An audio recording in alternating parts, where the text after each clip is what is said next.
Just waiting for Jim and Joe to give me some good news. It's 8 o'clock. Where are you guys? Waiting for my good news. Get your fat ass sunlight already. We've even seen a referee 2 feet from the play on the sideline staring at the guy trying to catch the ball, staring at where his feet are, and still calls him out. Get ready for 2 hours of hard-hitting football talk from two men in the know. It's Football on the Know with Jim and Joe. Drew Brees is a Hall of Famer, absolutely, and showing that he could possibly be the GOAT. All right, but I gotta say something about the New England Patriots here. The Patriots kept coming out and saying, before the Super Bowl even happened, they kept saying, oh, well, everybody's against us. Bullshit. Well, they say it's not the X's and the O's, it's the Jimmies and the Joes.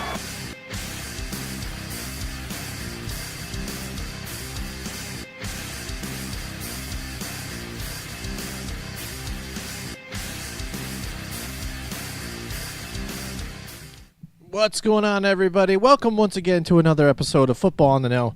I am Jim McPhee, and alongside of me is Mr. Joe DeCapita. What's going on, everybody? Welcome back for another edition of Football on the Know. We're ready to go. Let's get this thing started. We're talking more football, everybody. Let's go. It's coming up soon.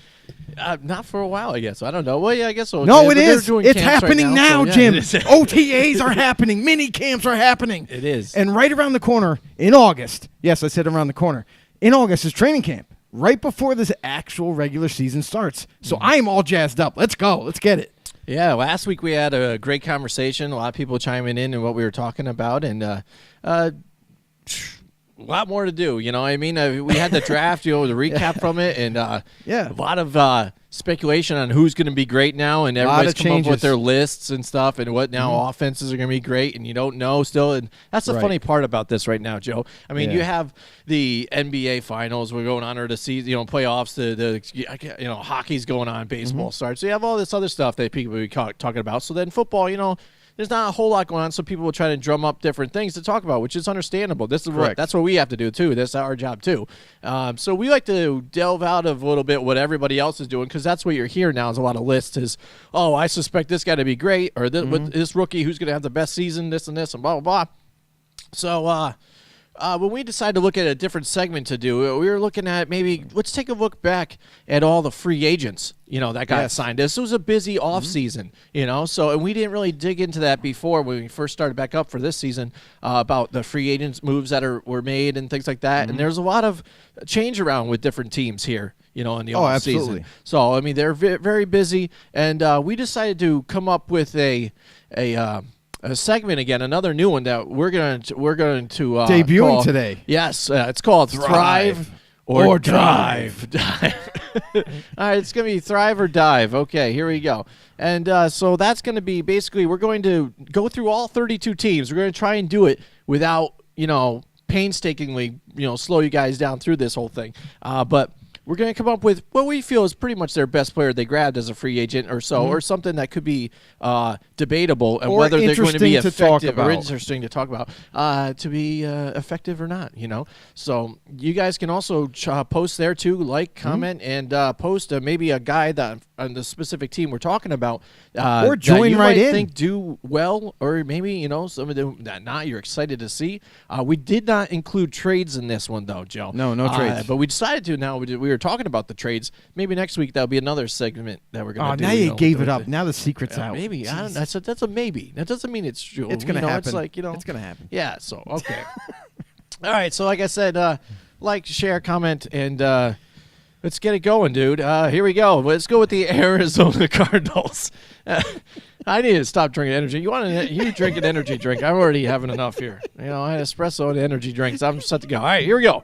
Thrive or dive. See, there's a tongue twister too. I'm not trying to say drive or dive. Dive. Oh. It's hard. All right, it's Arizona hard. Cardinals. Joe, they picked up Terrell Suggs. They did pick him up. Who's been basically, you thought he was going to retire as a Baltimore Raven. Yeah. You would thought Right. he's been a Raven, true and true.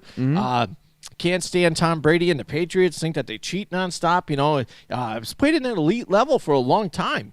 He's been a nice kind of extra, like in 1A when they had Ray Lewis there, on defense, so he was there through the whole time. Now Arizona brings him in there to try and help out their defense because they've been needing somebody like that of that impact. It's been Definitely Patrick need pass Peterson, rush, yeah. and they let Tyrann Mathieu go to the Texans and stuff. So I mean, they needed help on that defense. Correct. So they get Terrell Suggs now. Now, what do you think is going to happen with Terrell Suggs? Do you think he's going to fit in there nicely? He's going to. Well, see, the thing is with him, he performs well anyways. I don't think there's a real even at his takedown. age. I mean, mid-30s. So you think maybe this is where it's going to start? I mean, mid-30s still playing at a decent level, enough to start on a lot of different teams. And he ends up with the Cardinals. It's an interesting spot for him to land because it's a similar style type of defense as Baltimore has, and they're going to really want from him is just to go and attack, just like the Ravens wanted him to use him. So T Sizzle is in Arizona, and he's going to try to make it happen. Now, this is a position of need. They needed a guy that could rush the passer, that could be stout on the edge, and Terrell Suggs can do that for them. I don't know how effective he's going to be because here's the thing is he is middle of his 30s, and at some point in time, there's going to be some deterioration, in his body, in his joints, what have you. And I wonder if the reason why the Ravens kind of let him go, didn't sign him to a 1-year deal to keep him there, I wonder if they're expecting that. So usually when a team lets go of a long-term veteran like Terrell Suggs and his stature with the franchise, usually they see something ahead that doesn't look right for them. So in order for him to be available, I think maybe they're seeing something that a lot of people aren't seeing, and I'm going to say he takes a dive in Arizona. I think his production from Baltimore going to Arizona, I think when he's in Arizona, it's going to be a little bit different for him, and I don't think he's going to have as good of a season as he did previous. Mm-hmm. Yeah, all right, so he's going to take a dive. It's tough because if I'm looking here at his career, pretty much he's done around roughly 8 to 12. His highest so far has been 14 sacks in a season. Yeah. Still there for tackles. So, I mean, last year he did take a tick down a little bit back with 7 sacks, which is his lowest since 2009. Right. But again, does that really show signs that he's going to take his tick down? I'm not sure, but he is, how old is he now? 36. So, yeah, 36, that does show that there should be some sort of decline here, especially for a defensive player. That right there even shows how impressive of a player this guy is. Absolutely. So, I mean, kudos to him, and everybody wants to talk. I'm sure he's annoyed with people talking about Tom Brady playing until he's 40 or 50. Right, exactly. This guy's playing great. He's on the brink. He's getting there. I don't know. To I'm play going to that- say he and- could possibly thrive with this defense because he's going to be their centerpiece. He's got to make it happen for them. So I mean, centerpiece, I think that's a little strong. I think he's going to be a nice rotational player, a guy that he is going to start. Who do you think is their leader in that clubhouse for the defense, the vocal leader? Because that's the thing he grabs though too. He does have Ray Lewis doing, but that's what he is. He's a tremendous team leader. But I don't see him being the cornerstone of this defense. You look at Budda Baker. Now, Budda Baker he's going to be coming into his 3rd year. And to me, as young as he is, he's actually kind of put his stamp on this team. I expect him to be more of the cornerstone of this defense going forward. And they did make a few adjustments, a few changes in the offseason in terms of personnel. So I think you're going to have to wait and see. More than any other team, this is one team in the Arizona Cardinals that are very uncertain on who's the starters altogether. A lot of changes on the offense. They had some offensive line changes. They had, and then they got defense now. You had the draft that just occurred, the free agency that happened. I think it's going to be a wait and see approach for me anyway, because I think that they have to figure out exactly what kind of a team they want to become. They have to get an identity. This season. Now that they drafted Kyler Murray, they've already made the decision that they're moving on. They traded Rosen away. Kyler Murray is the guy, a brand new quarterback. Now we have to wait and see what kind of a quarterback he can develop into coming into his rookie year and how much that's going to reflect on the team. All right, next, looking at Atlanta. Adrian Claiborne now. He goes there to Atlanta. Now, do you think is he going to thrive or is he going to dive in that team? And this is interesting too because this is another aging type of pass rusher. And this league is in much need of pass rushers for every single team. Everybody needs them. Even though he's a little bit aging, the funny thing is like he is a very productive player still. Adrian Claiborne, whether it's with the Patriots, whether it was with Tampa Bay, wherever he was making a stop, he made an impression on that defense. I think it's going to continue. I kind of expect him to thrive in Atlanta. Yeah, last year he ended up having 11 tackles, 2.5 sacks, 1 forced fumble, and no INTs. So let's see what he can do here with Atlanta. Atlanta, they did need help on the defense a little bit. I think more they needed it in the back end, in the secondary. It was mainly too because of injuries, but they were that's all it was. There. So that's that's where they were having issues. So. Hopefully he can help. They need a pass rush definitely, and that's why they brought in pressure Claiborne. there too. I agree with you there too. That I think to be honest too is it just escaped my mind here. The defensive end opposite Claiborne, which will be I forgot his name, just went blank. Anyway, he hasn't been as productive. He's been with Atlanta for quite some time, and his production is not there. He hasn't been the guy. He was a high first-round pick for the Atlanta Falcons, and quite honestly has fizzled out and hasn't done nothing. So I think that this is almost an upgrade from him. All right, next up for the Baltimore Ravens now, Earl Thomas goes there. He had that problem with Seattle. Wanted a bigger deal. Wasn't going to happen. He played through it all, even though he thought he was going to sit out. Played, and then he got injured. Bad blood between that organization and him. You would think that he was going to go to Dallas and stuff, but now he lands in Baltimore. That's a great pickup for them.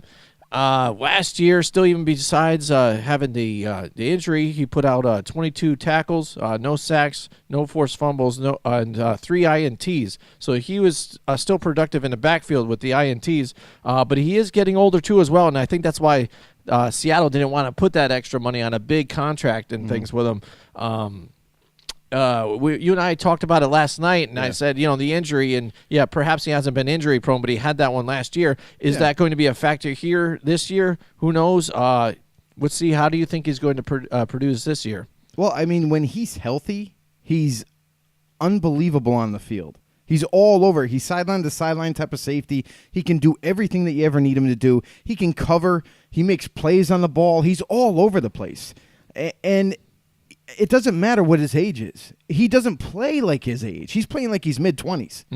And I don't see anything slowing him down as of yet. I fully expect him to come back completely healthy. And with today's technology, when it comes from coming back from injuries nowadays, ACLs are common. Yeah, I mean, it's really like it's no big deal anymore. Used to be like, oh, your ACL, you tear your ACL and your career's done.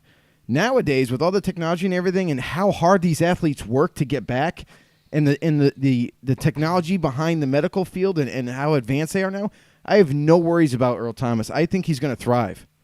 All right. I'm going to agree with you on this one, too. I think he is going to thrive in that defense, and that defense has always been spectacular there in Baltimore. They know what they're doing, and Earl Thomas is a nice fit. Right. You also look at, Eric Weddle, he left, and now they replace him with Earl Thomas, who, to me, in my opinion, I think it's an upgrade from Weddle. So, yeah, I think I'm all in. All right, excellent. All right, now moving on to the Buffalo Bills. This is an interesting team because they did grab a lot of free agents. They did grab running backs, and they grabbed wide receivers.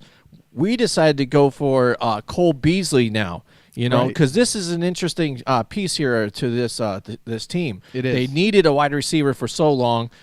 Finally, we just had a Zay Jones sighting last year, finally. Right. You'll see if that carries on this year to something.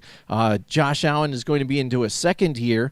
So let's see if he can build some kind of momentum with some of these guys that they brought in.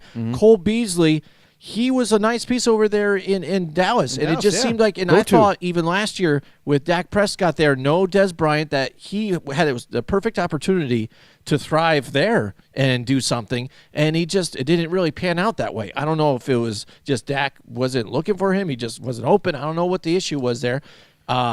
they have a fallout, and he comes here to Buffalo. Now, do you think he's going to thrive here, or do you think he's just – I don't know if there's much of a dive he's going to take here at this team. And here's what I could see for Cole Beasley.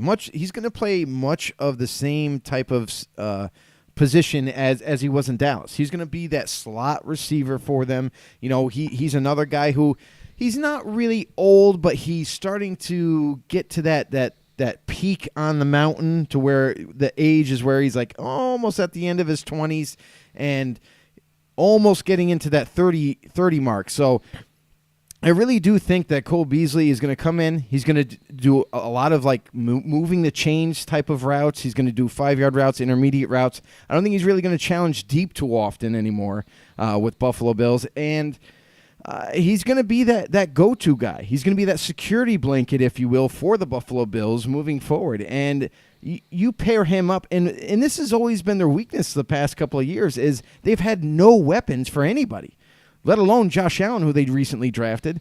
Now he's coming into this offseason with a little bit improved offensive line. He's got some running backs in the backfield that they can utilize. You know, T.J. Yeldon's – or not T.J. Yeldon. Frank Gore is there. Yep. You know, they still have They LaShawn have T.J. McCoy. Yeldon So, down there, too. yeah, they do have Yeldon.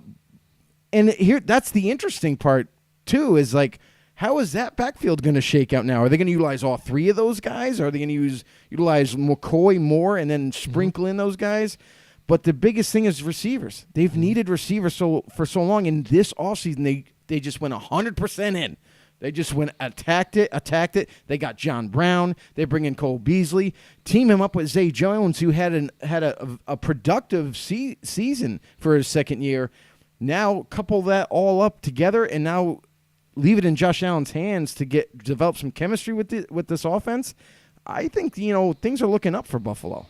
Mm-hmm. Yeah, and you look back at his stats even last year, he had 65 receptions for 672 yards, averaged 10 yards a catch, and his long was a 32, 3 TDs. The one thing where I could see where he lost a little bit was only in the TD section. Didn't really find it in the end zone towards the end, but, I mean, when you've got Zeke Elliott, too, healthy, you could always just punch it in. And but overall, I mean, his receptions altogether were high, and his yards were better than 2017. So he did produce a bit better, just wasn't recognized as much because, again, they were struggling at times, so they go and make that trade for Amari Cooper, and that he gets overshadowed by that guy coming in. So I mean, that's the thing that kind of puzzles me, is because he's always been the cornerstone of that offense. And Dak Prescott still utilized him even after that trade. Everybody wants to make it a big deal about Amari Cooper when he got added. That's what catapulted them to the playoffs. I don't think so. I think he gave him another weapon, which helped. But I think Cole Beasley, out of everybody, was still the guy to actually get to carry them. So and they had a beat-up offensive line, too, so they couldn't run the ball as effectively. So now, let's see what he can do in Buffalo. Yeah, absolutely. All right, there's so far we've gone over Arizona, Atlanta, Baltimore, and now Buffalo. And next we're looking at Carolina and Matt Paradis. All right, now what do you think he's going to do this year? Do you think he's more of a thrive there? And it's tough with his position to see if he's going to thrive crazy or take a dive.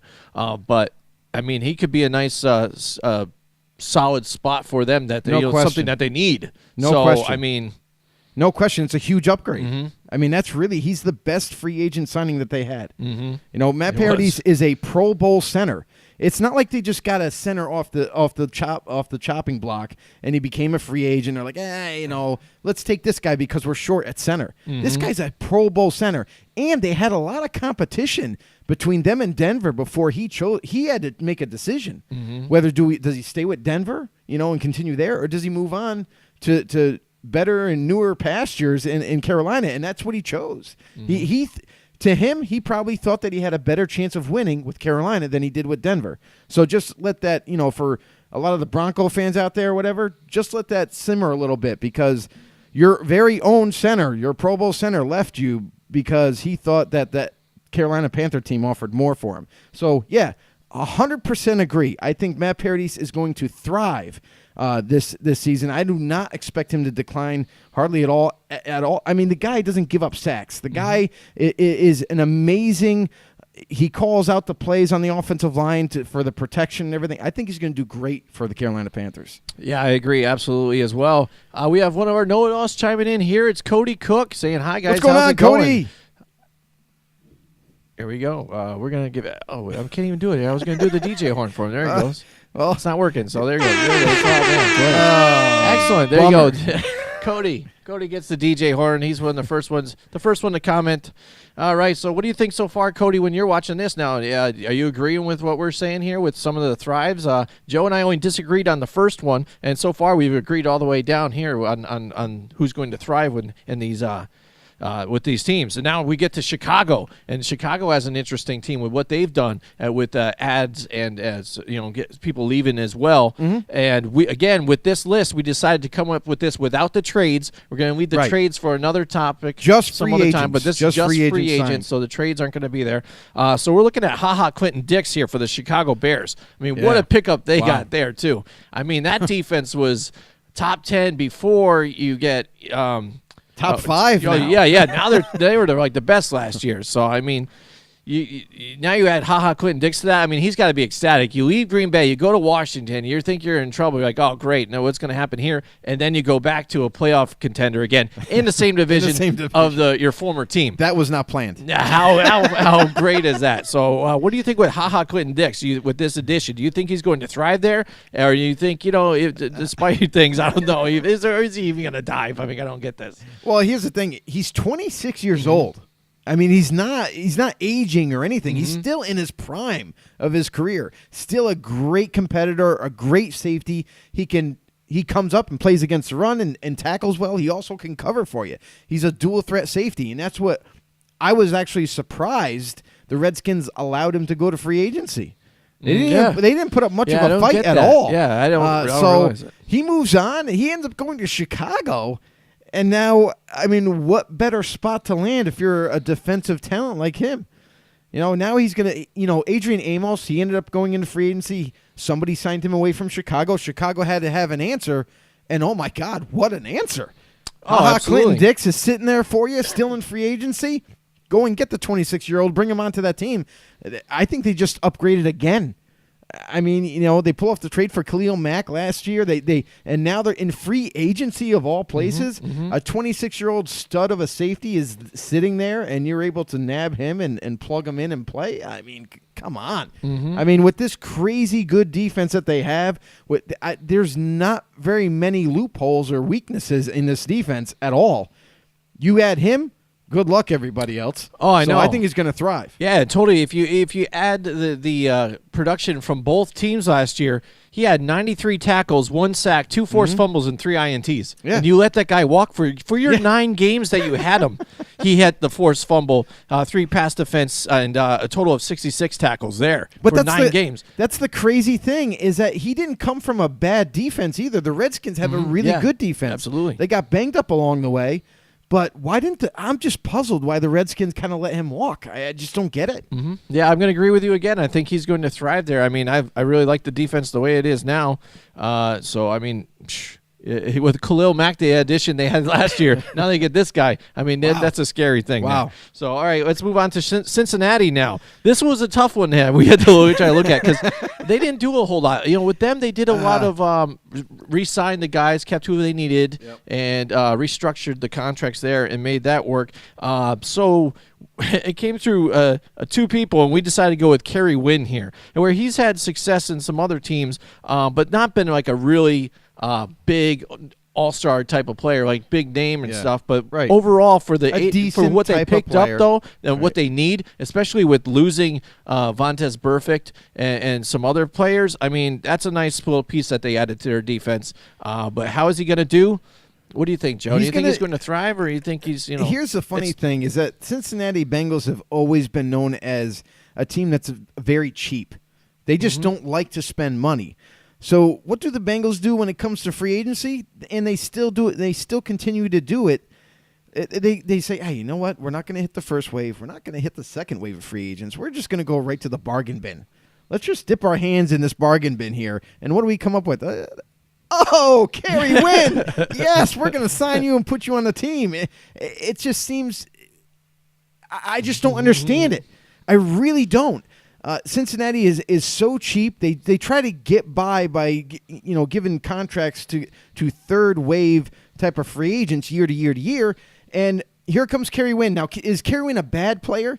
No, he's not a bad player. He's going to end up being a rotational player, much like he was with the Giants. And I think he's going to contribute some, but I don't think he's going to make a huge splash. I think he kind of stays even, and bearing an injury to Carlos, Dunlap or Michael Johnson. Is he still there? I mean, he's getting old too. Yeah. So who knows? Maybe he gets more playing time. I think for what he does, I think maybe he might thrive with the Bengals because who knows? Someone gets injured, he's a starter. So I agree there too, especially because if you look back at his stats, his first year he had a 1.5 sacks and 13 total tackles. So I mean that was one of his highlights. Last year he equaled that. That was his high at 1.5 sacks. But he also had 2 pass defense and his highest since 2015 in total combined tackles in 39. 2 forced fumbles, though, last season. So he definitely stepped up there, made something to maybe show the Bengals needed something like this. So I think for him, he can only either stay at what he is, and I don't think he's really going to take his tick down, so I'm just going to lean towards thrive. He doesn't really dive anywhere, I think. So, this is the he time might dive for the quarterback, though. He might go after him. All right. By the way, we have Mike Tackett, everybody. Tackett in the house here. There we go. The guy right on point that time. It's Good always job, on Jimmy. point for Mike Tackett. I got to set one. it right every time whenever he comes in. I think Cody threw you off a little bit. I'm sorry. You were I expecting did. Mike, like, and Cody where's this jumped in. button. All right. Anyways, Mike Tackett's here. Hello, fellow know-it-alls. That's right. Hello. That's right. He is a Packers fan living in Central Florida. He hears way more about the Buccaneers. We understand that. Right. My cousin, same thing. He was a Pittsburgh Steelers fan. Yeah. Never got a chance to watch Pittsburgh play. It's always Buccaneers. And so now he switched. And now he follows the Bucs because he just said it's just too much of a pain.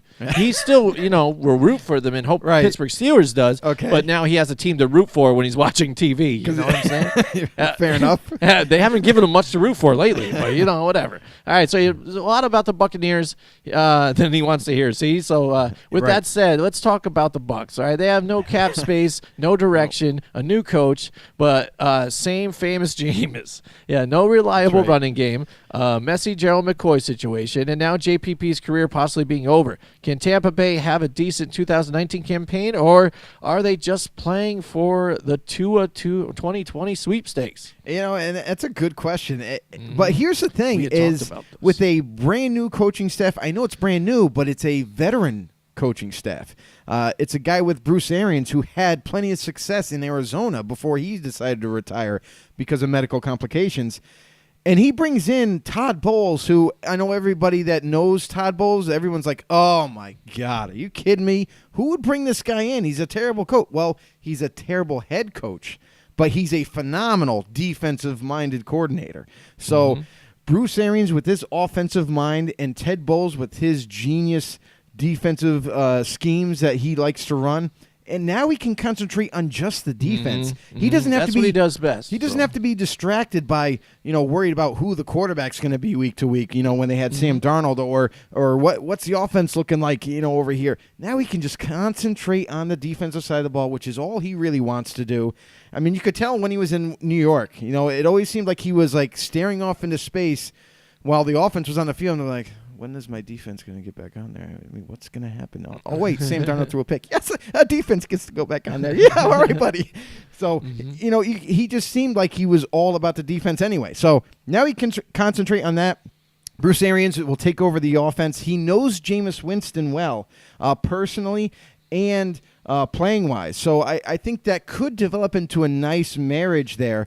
With this new veteran courtship, this coaching staff, I really do believe that they might be a little bit. They're definitely, I think, going to be a more productive team. I think they're going to be more organized than they were last year. With Dirk Cutter at the helm.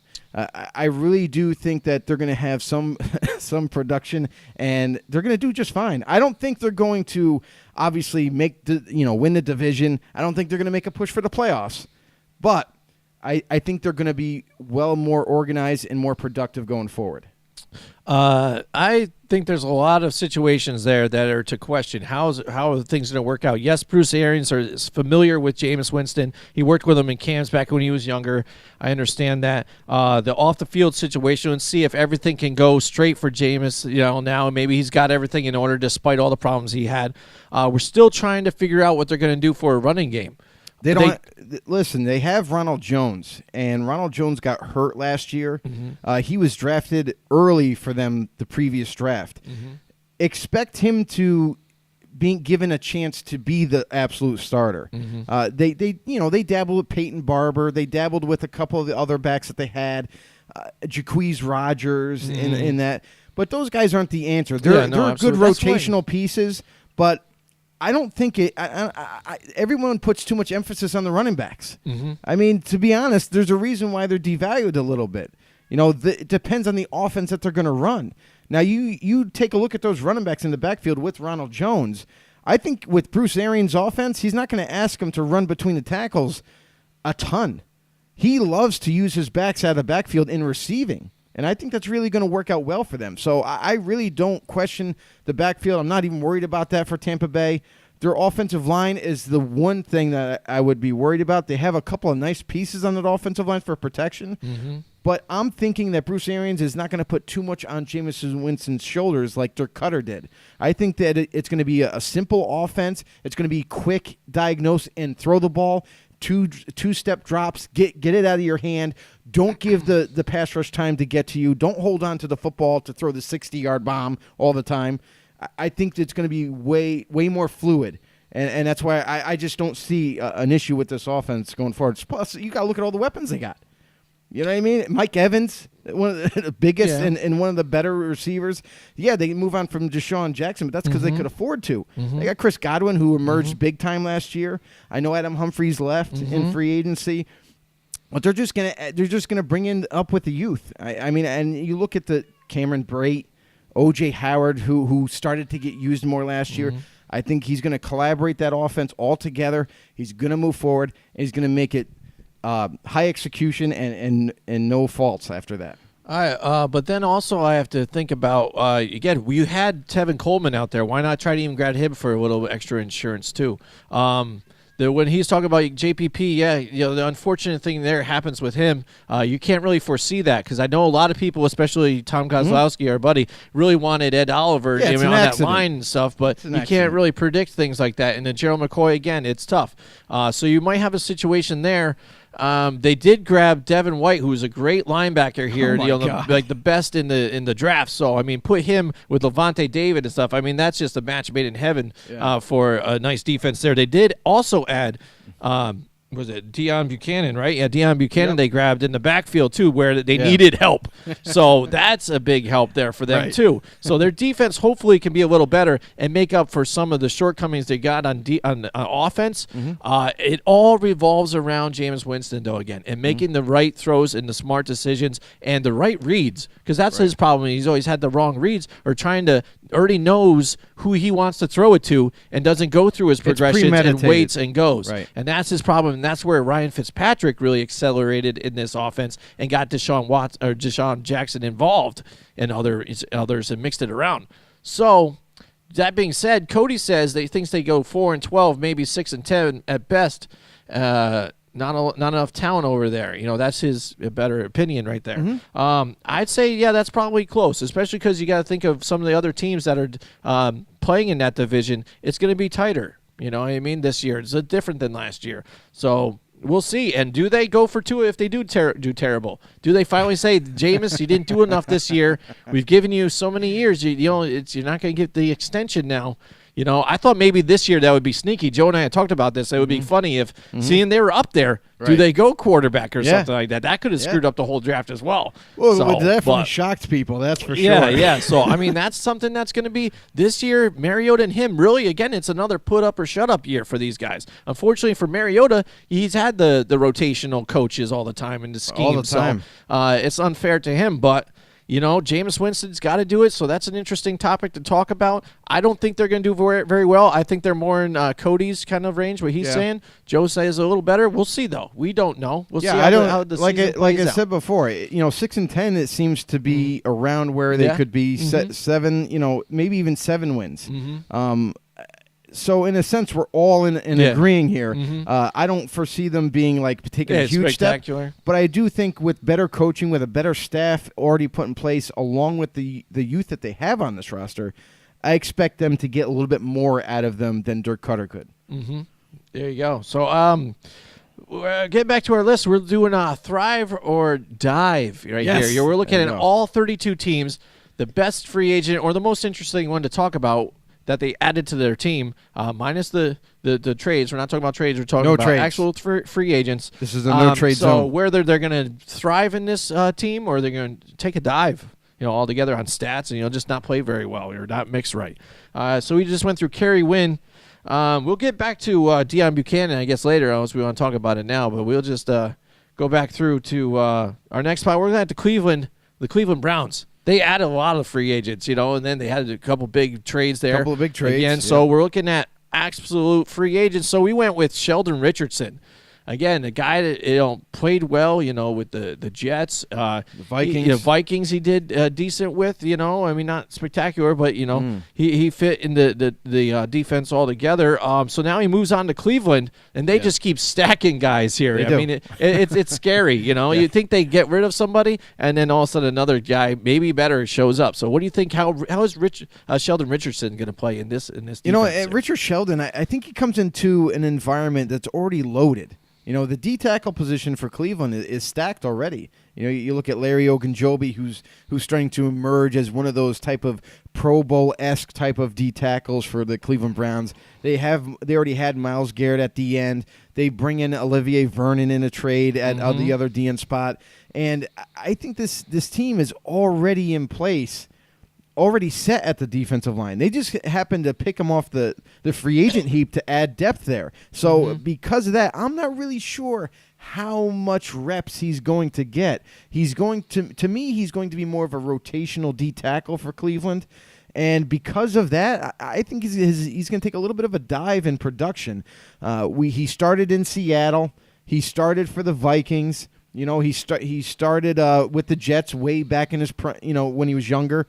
So he's always been a starter, and I think at this point now, I think he's coming into an environment where they're already pretty comfortable on the D-line, so I think he's going to rotate in a little bit more. He's going to take a dive for me. All right, now I'm thinking probably the same thing here, because if you look back at his stats, his best years were with the Jets. Most he's ever had, though, was 8 sacks in a season and 67 combined tackles. Last year he did decent with 50 tackles and 4.5 sacks. But again, like you said, with the depth that they've had on defense, the other star players, if he has the opportunity to get some tackles in the middle, or stop some runs, that's good for him.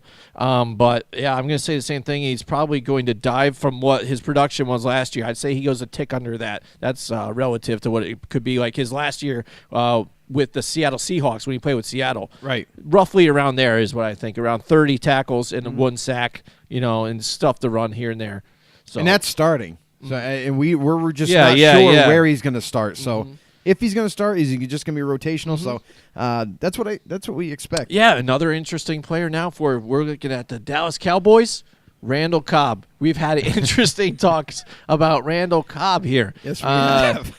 Joe and I think we're on the same page where we don't really see the spectacular things about him. We talked to a Dallas Cowboys fan over the break here, and they were ecstatic. They thought he was the next coming of somewhere else, Miles Austin or something. I don't know what they're getting at. The funny thing about a lot of Cowboys fans, I didn't say all, but a lot of Cowboys fans, is they get excited about anybody that gets signed to Dallas. That's true.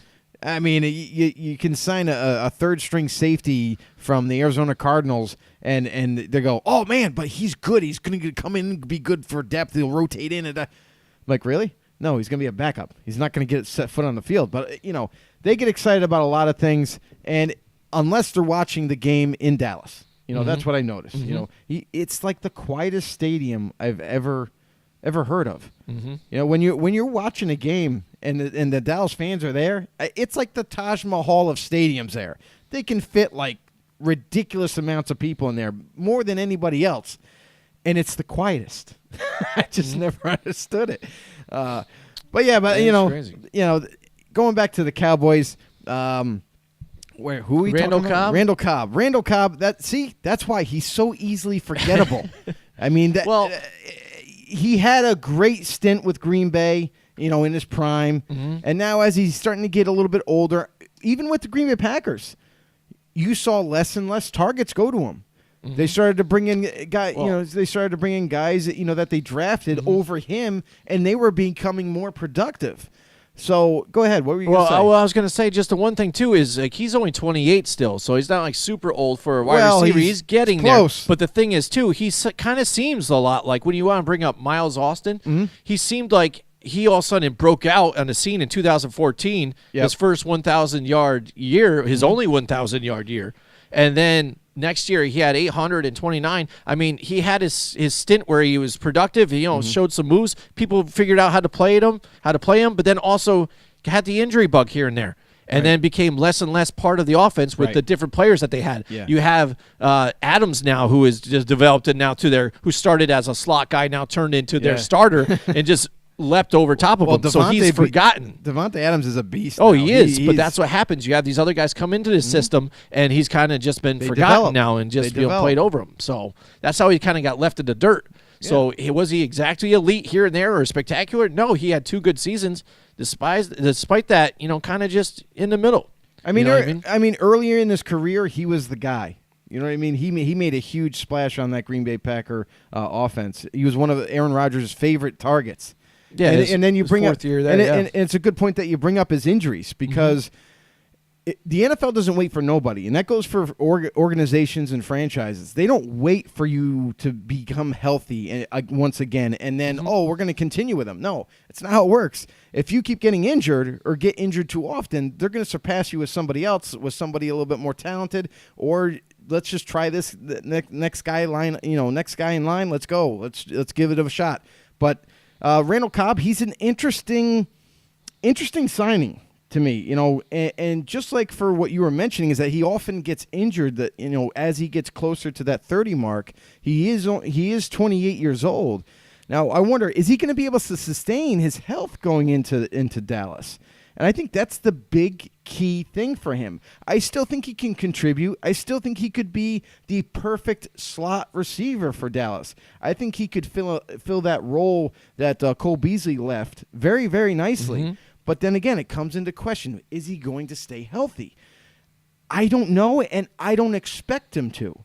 I think that could be another problem. I think that he's starting to – maybe his body is breaking down earlier than expected, and – he may be injured halfway through the season, maybe before the season. We're not really sure. And because of that, I think that, they have other receivers on that offense already. They drafted Michael Gallup, who actually started to pick up production as the season came to a close. They do have Amari Cooper still, bearing a new contract or not, after this season. But I'm just not sure with him. He seems to get injured a lot. So for me, I think because of that factor, I'm unsure. I'm going to have to say he takes a dive in production. All right. And when you look at him, too, if you look back at his stats, too, he was involved a lot in their running game. He did it so much. He was working both. That year that he had 1,000 yards, he also had like 100 yards receiving as well. But then with that, he was getting a lot of fumbles. I mean, you can see he fumbled 4 times, 3 times, 1, 2, 3, like that. Right. Last year he fumbled twice. And so, I mean, the end last year he got away from the run. They didn't give him the ball at all to run, and so they kept him just to throw him in there and spot receiver. Right. And again, if he's going to do that for Dallas, that's probably their best bet. Like you said, they want to work his health, make sure you can get the best out of him that you can, so he doesn't take those hits that you don't need, and he can't cough up the ball and fumble. Especially when you got Zeke Elliott back there to run. You don't really need to do any crazy jet sweeps or anything with him and stuff. Right. So I mean. I think you said a dive. Ooh, yeah, man. I don't know. It's tough. And that's the thing right there is it's because you don't know if he's going to stay healthy. I just don't know if he's going to get the ball even, too. I mean, I think he's going to because he. All right, so I'm going to say Thrive then. He's going to fill that role for Cole Beasley. Yeah, and I think Cole Beasley did okay even last year for a better. So like if you look at last year's stats compared to now what he could possibly do this year, Randall Cobb could fit better just if he does what Cole Beasley did. Then I'd say he's going to be able to thrive in that offense then. So I'm going to go with that. I'll go Thrive. Why not? Good for him. Well, it's a new look here, and now he actually be like the starting slot. He wasn't that in Green Bay. He wasn't. Yeah, and that's the thing, too, is I'm really unsure about that receiving core because he only started 6 games. Because they also have other guys that they're going to test out in that slot role. Yeah, that's the thing. Yeah, watch out for Gallup, too. That's there, too. Well, Gallup is an outside receiver. He's not going to test for that slot role. They have Amari Cooper and Gallup on the outsides, and then that inside role, Tavon, or what's his name, from the Rams. Oh, Austin? Austin, Austin. He's going to test that slot role, I think, more than anything. So it's going to be an interesting competition. I think they brought him in just as insurance on top of it all. But who knows? Maybe it'll work out to his favor. Yeah, who knows? We'll see. All right, we are playing Thrive or Dive now, and we're going through all 32 teams. Right now, we just covered all the way to Dallas. Now we're at Denver. And we looked at Jawan James now here for this team. They didn't do a lot of moves either, Denver. They kept it pretty low-key for free agency. They left it all out there for the draft, just re-signed some guys here and there. So Jawan James now, Joe, how do you think he's going to work out for this team? You think he's going to thrive or take a dive here? I think he's going to thrive. I mean, to me, it's that straightforward. I think Jawan James, he's on the cusp of becoming a multi-Pro Bowl type of right tackle. In this league, and I think that I'm surprised. I'm actually absolutely shocked that the Miami Dolphins did not retain his services. How could you not? I mean, one of the criterias for that Miami Dolphins team, their biggest weakness is offensive line. They needed to retain the help that they had, not let it go. They already had they end up picking up the 5th-year option of Laramie Tunsil. Okay, that's smart. But then they had right tackle Jawan James, who was about to test the free agency market, and they said, let's see what he can get on the market. No, why'd you do that? Now you just missed out on that right tackle, that starting caliber right tackle for you to help protect. Especially like if you're going to go forward with Ryan Fitzpatrick, you need to give the bearded wonder some protection. You know what I'm saying? So, I mean, I don't understand that move, how they kind of let him out there, let him go. But Denver's nabbed themselves a really solid offensive lineman. I think Jawan James at that right tackle position, he's going to do great. I think he's going to thrive with Denver because for offensive linemen, it's that cut and dry. It's either you're going to produce or you're just not good enough to produce, regardless of what team you're on. So I think he's going to be just fine. I'm going to agree with you as well, and I know that Joe Flacco is going to appreciate you have him there on the team too as well, and maybe that'll help him solidify, his stay up and not get injured, because that's the one thing you want to look at with Joe Flacco now after the last injury he had. He took a little longer to come back, than some had hoped, so we're wondering where he might be, and having a guy there too to help support him would be nice, especially when he's got a young Drew Lock there behind him who possibly could Joe take his spot Flacco looking from him, over his shoulder once again. So there we go. All right, let's look at now Detroit. Detroit, again, it was a weird mix of stuff, but they had some nice pickups here and there. But again, more New England Patriots. That's what they keep grabbing. And so we looked at Trey Flowers here. This guy, this is what I don't get even with the Patriots now, too, I mean, I understand they don't want the guys to get older and here and there, and they don't want to pay the big contracts. But this guy played great for him last year, especially in the playoffs with him. Him and Kyle Van Noy in the playoffs were just lights out, and that was big even. He was big in the Super Bowl. That was a defensive Super Bowl altogether, and he was a big part of it. And he walks, and then he goes to Detroit. Lands in Patriot Camp 2.0 or whatever, A or B, and then you got C down in Tennessee or whatever. Yeah, you know what I mean? So so he lands here in Detroit, something they really need. Again, now they walk away from Ziggy Ansah, and they get Trey Flowers in there. So they made an upgrade there, so I can't complain with that. I know, right? So and that's the funny thing is, going back a year, we had this discussion about Ezekiel Ansah, where when we had the little segment where we were getting to predicting whether was it worth keeping a free agent or keeping the future free agent around Right. and giving him a long-term deal or cut the bait. Getting a tag. And we called it, brother, right up top. Oh yeah, We did it. yeah, and he's Ezekiel still Elliott, out there. See you later, bud. And you know why? And it was just for the same reason. We said injuries. Just so many injuries in a short amount of time. I mean, how can you keep a guy? I understand when he's healthy, he's a freak talent. He really is. But too many injuries, you're not on the field enough. The team just it just doesn't justify a big contract. So he's a free agent still. I mean, what wave do you consider this free agency right now? Do you is it like, you know? They say wave 2, but I don't know. It's I think it's like wave 12. I mean, at this point, I mean, now it's like you talk about bargains. You know, we joke about the bargain bin. Well, there's a lot of bargains there. You know, and Ezekiel Elliott, maybe next year. But Ezekiel Ansah, you know, he's out there now. I think he's at a point now where he can't command the money. You know, he's at a point where you take what teams are offering you. And Seattle, it seems like Seattle Seahawks, as of right now, are the favorites to land Ansah, which wouldn't be a bad decision for Seattle because they can afford to say, hey, we'll give you a low-tier type of contract where it's not a high-risk move. It's low risk. If you work out, great. If you don't, we don't spend a lot of money. It's okay. And if he gets injured, it's not a big loss. So, you know, and that's the thing is like, you know, I don't know how soon he's going to find a team. I think Seattle ends up getting to sign him because it'd be nice to fill that void for Frank Clark, you know? Yeah, absolutely. So, yeah, I mean, that turned into a whole Ziggy Ansah thing, too, on top of that Trey Flowers. But I think you're saying that pretty much he's going to thrive there. Well, Trey Flowers is just an absolute stick of dynamite at defensive end. It's not even close to saying that he's going to take a dive. I think he's such a special talent. And an upgrade to what they had. 100%. And the Patriots handled it the way New England Patriots do. They do not spend a crap ton of money on one player. If they think that it's way out of the realm of possibility to re-sign him and it's going to cost way too much, they conserve their money, they conserve their cap, and they're saying, okay, well, good luck to you. We'll find somebody else to replace you. So even though he's a supreme talent, I think he's going to thrive with Detroit. All right, next up for the Green Bay Packers, Mike Tackett's team.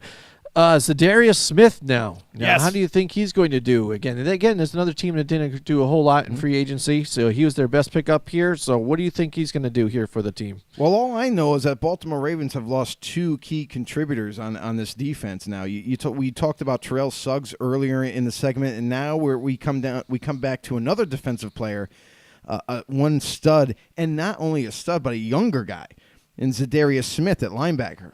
I mean, this kid, he's got everything. He's a great tackler. He's a phenomenal pass rusher, which is what the Packers really need right now. They need some youth in being able to rush the passer right now.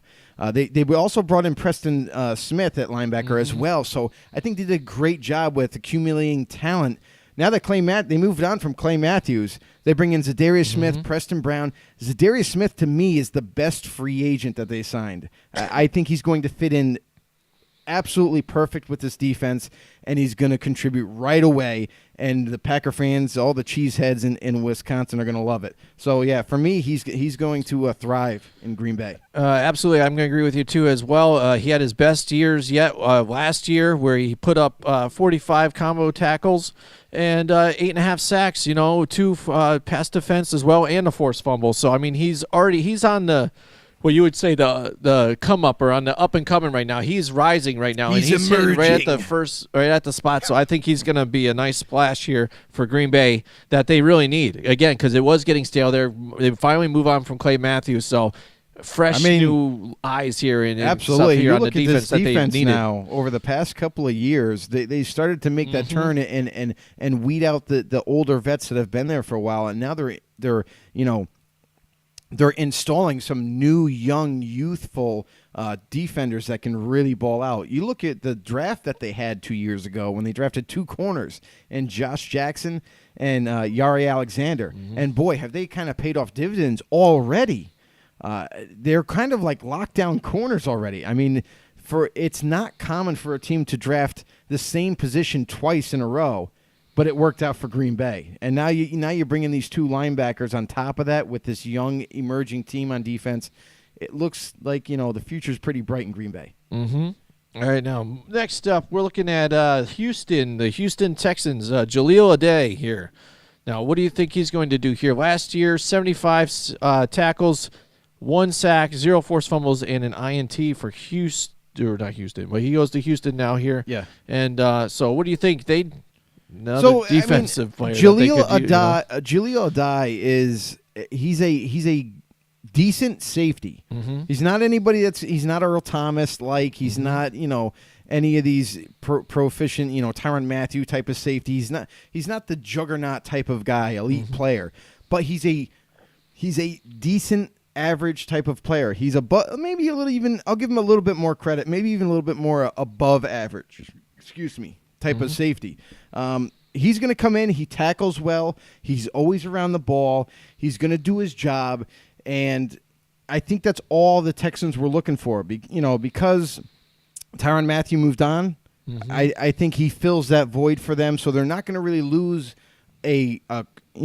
they're not going to have a gaping hole in an aspect there at safety. So I think he fills in nicely. I think he's just going to keep doing what he does. I think he's going to thrive a little bit in Houston. I'm going to agree with you there, too. They needed he's just filled another hole that they had. Boom, put it in there. It fits nicely without losing a step. Kind of, so exactly. That's what I'm thinking where it's going to go. It's going to fit in nice. Now, Indianapolis, they go out and they get Devin Funchess now. Mm-hmm. Add to that receiving core to where, signing. And just when you thought it was getting crazy there, Eric Ebron has the best year of his lifetime there. T.Y. Hilton's doing the T.Y. again finally because before he wasn't able to with Brissett there due to the Andrew Luck injury. Better quarterback. And Andrew Luck again started off slow but looked on top of the world again, looking great to where the Colts made the playoffs. So they were a dangerous team, and so now that's the one thing you asked: when can they get another weapon here? So they go out, they get Devin Funchess. They've got some nice height. It's a good player for Andrew Luck to key up there. Some maybe some fades or corner routes. Boom, I like it. So what do you think? Do you think he's going to thrive in this offense? That's the only thing I see here. And it's that's where the arrow's pointing right now. This team is on such a high right now. They've already accomplished more than people expected in one season. The GM has done a phenomenal job there in Indy, Chris Ballard, and you can only expect it to go up from here, right? They add Devin Funchess, who I think is more than just a big time threat on the outside. He can run any route, and he's, not only is he big, but he's fast. He can catch everything. So you team him up with Ty. Don't overthink Chester Rogers too, because he's still going to be a big part of this offense. And then you have Eric Ebron, who fit in very nicely with this Colts offense. The offensive line is stout. Miles Mack is coming back healthy. What's not to like about this team? Now they add a big threat at receiver, a young threat, and Devin Funchess. So to me, he's going to thrive. It's too easy with Andrew Luck at the helm. Yep. And now Nick Foles here for Jacksonville. Again, I guess the debatable thing is how he's going to fit in with this offense. Because he's done this before. He's done great with Philadelphia, then moved on, and then not look so hot. Is he a step up from Blake Bortles? We would think so. Yes. So I'm going to say yes. So yes. And he also has another great running back to work out with, and some decent receivers too. Hopefully the receivers can. They're loving Nick Foles here, so hopefully we can see a resurgence here of some of our favorite guys there.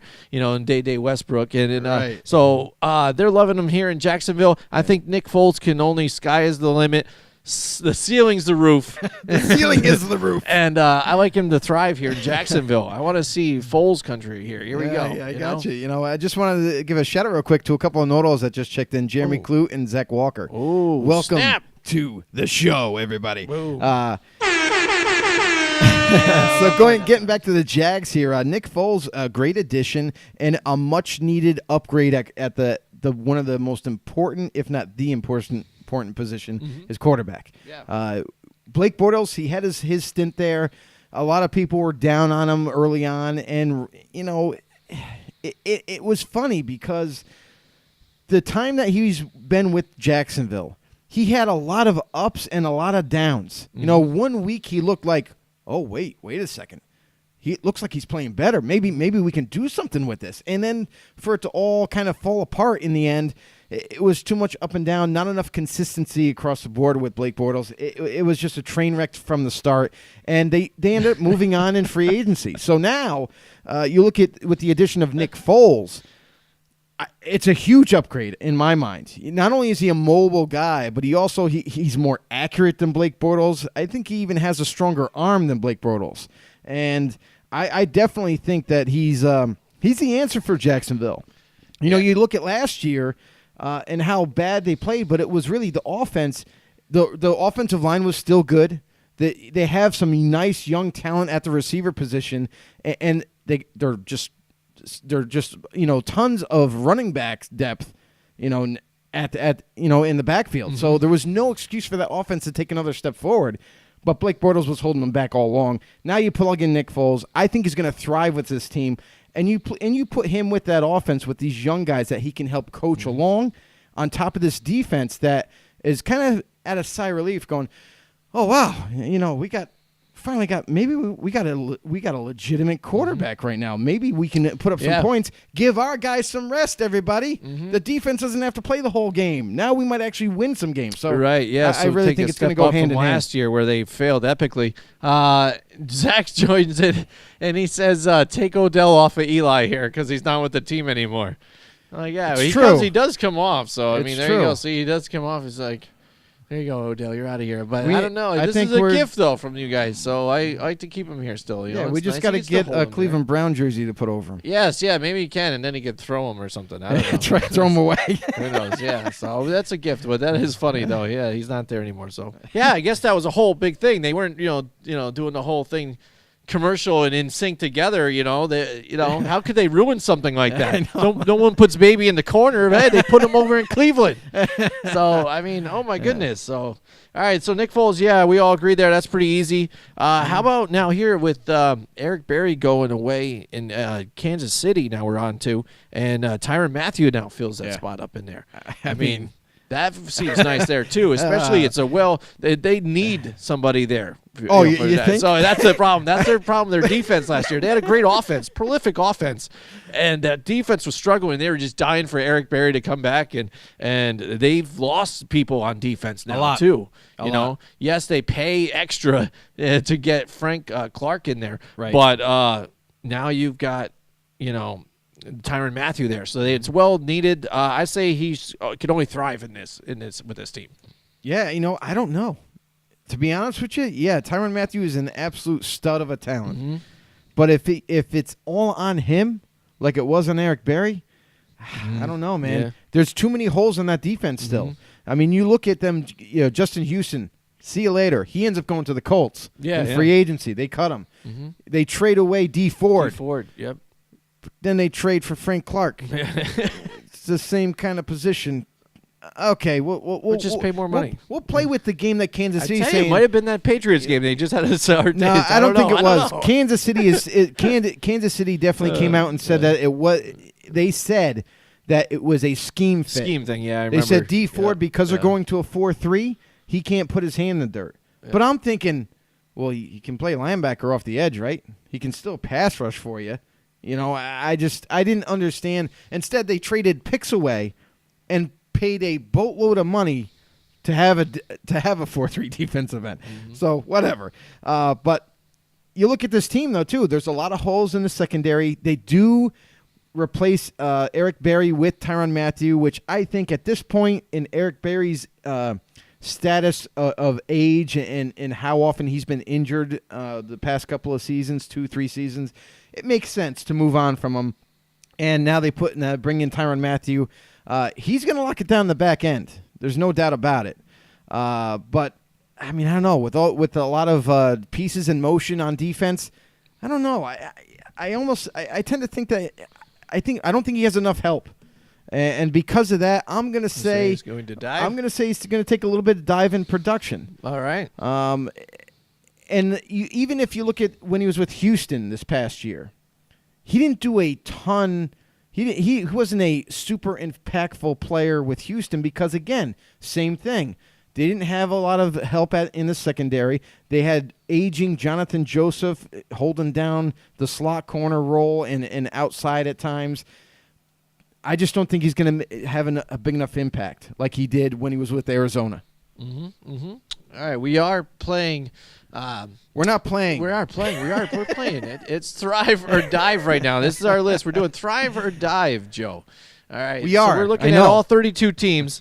We're going through. We're saying now the free agent that they picked up, the best one that we think, or the most interesting to talk about, whether they're going to thrive with their new team or they're going to take a dive a little bit. Now we are moving on to Thomas Davis of the Los Angeles Chargers now. This guy is a veteran.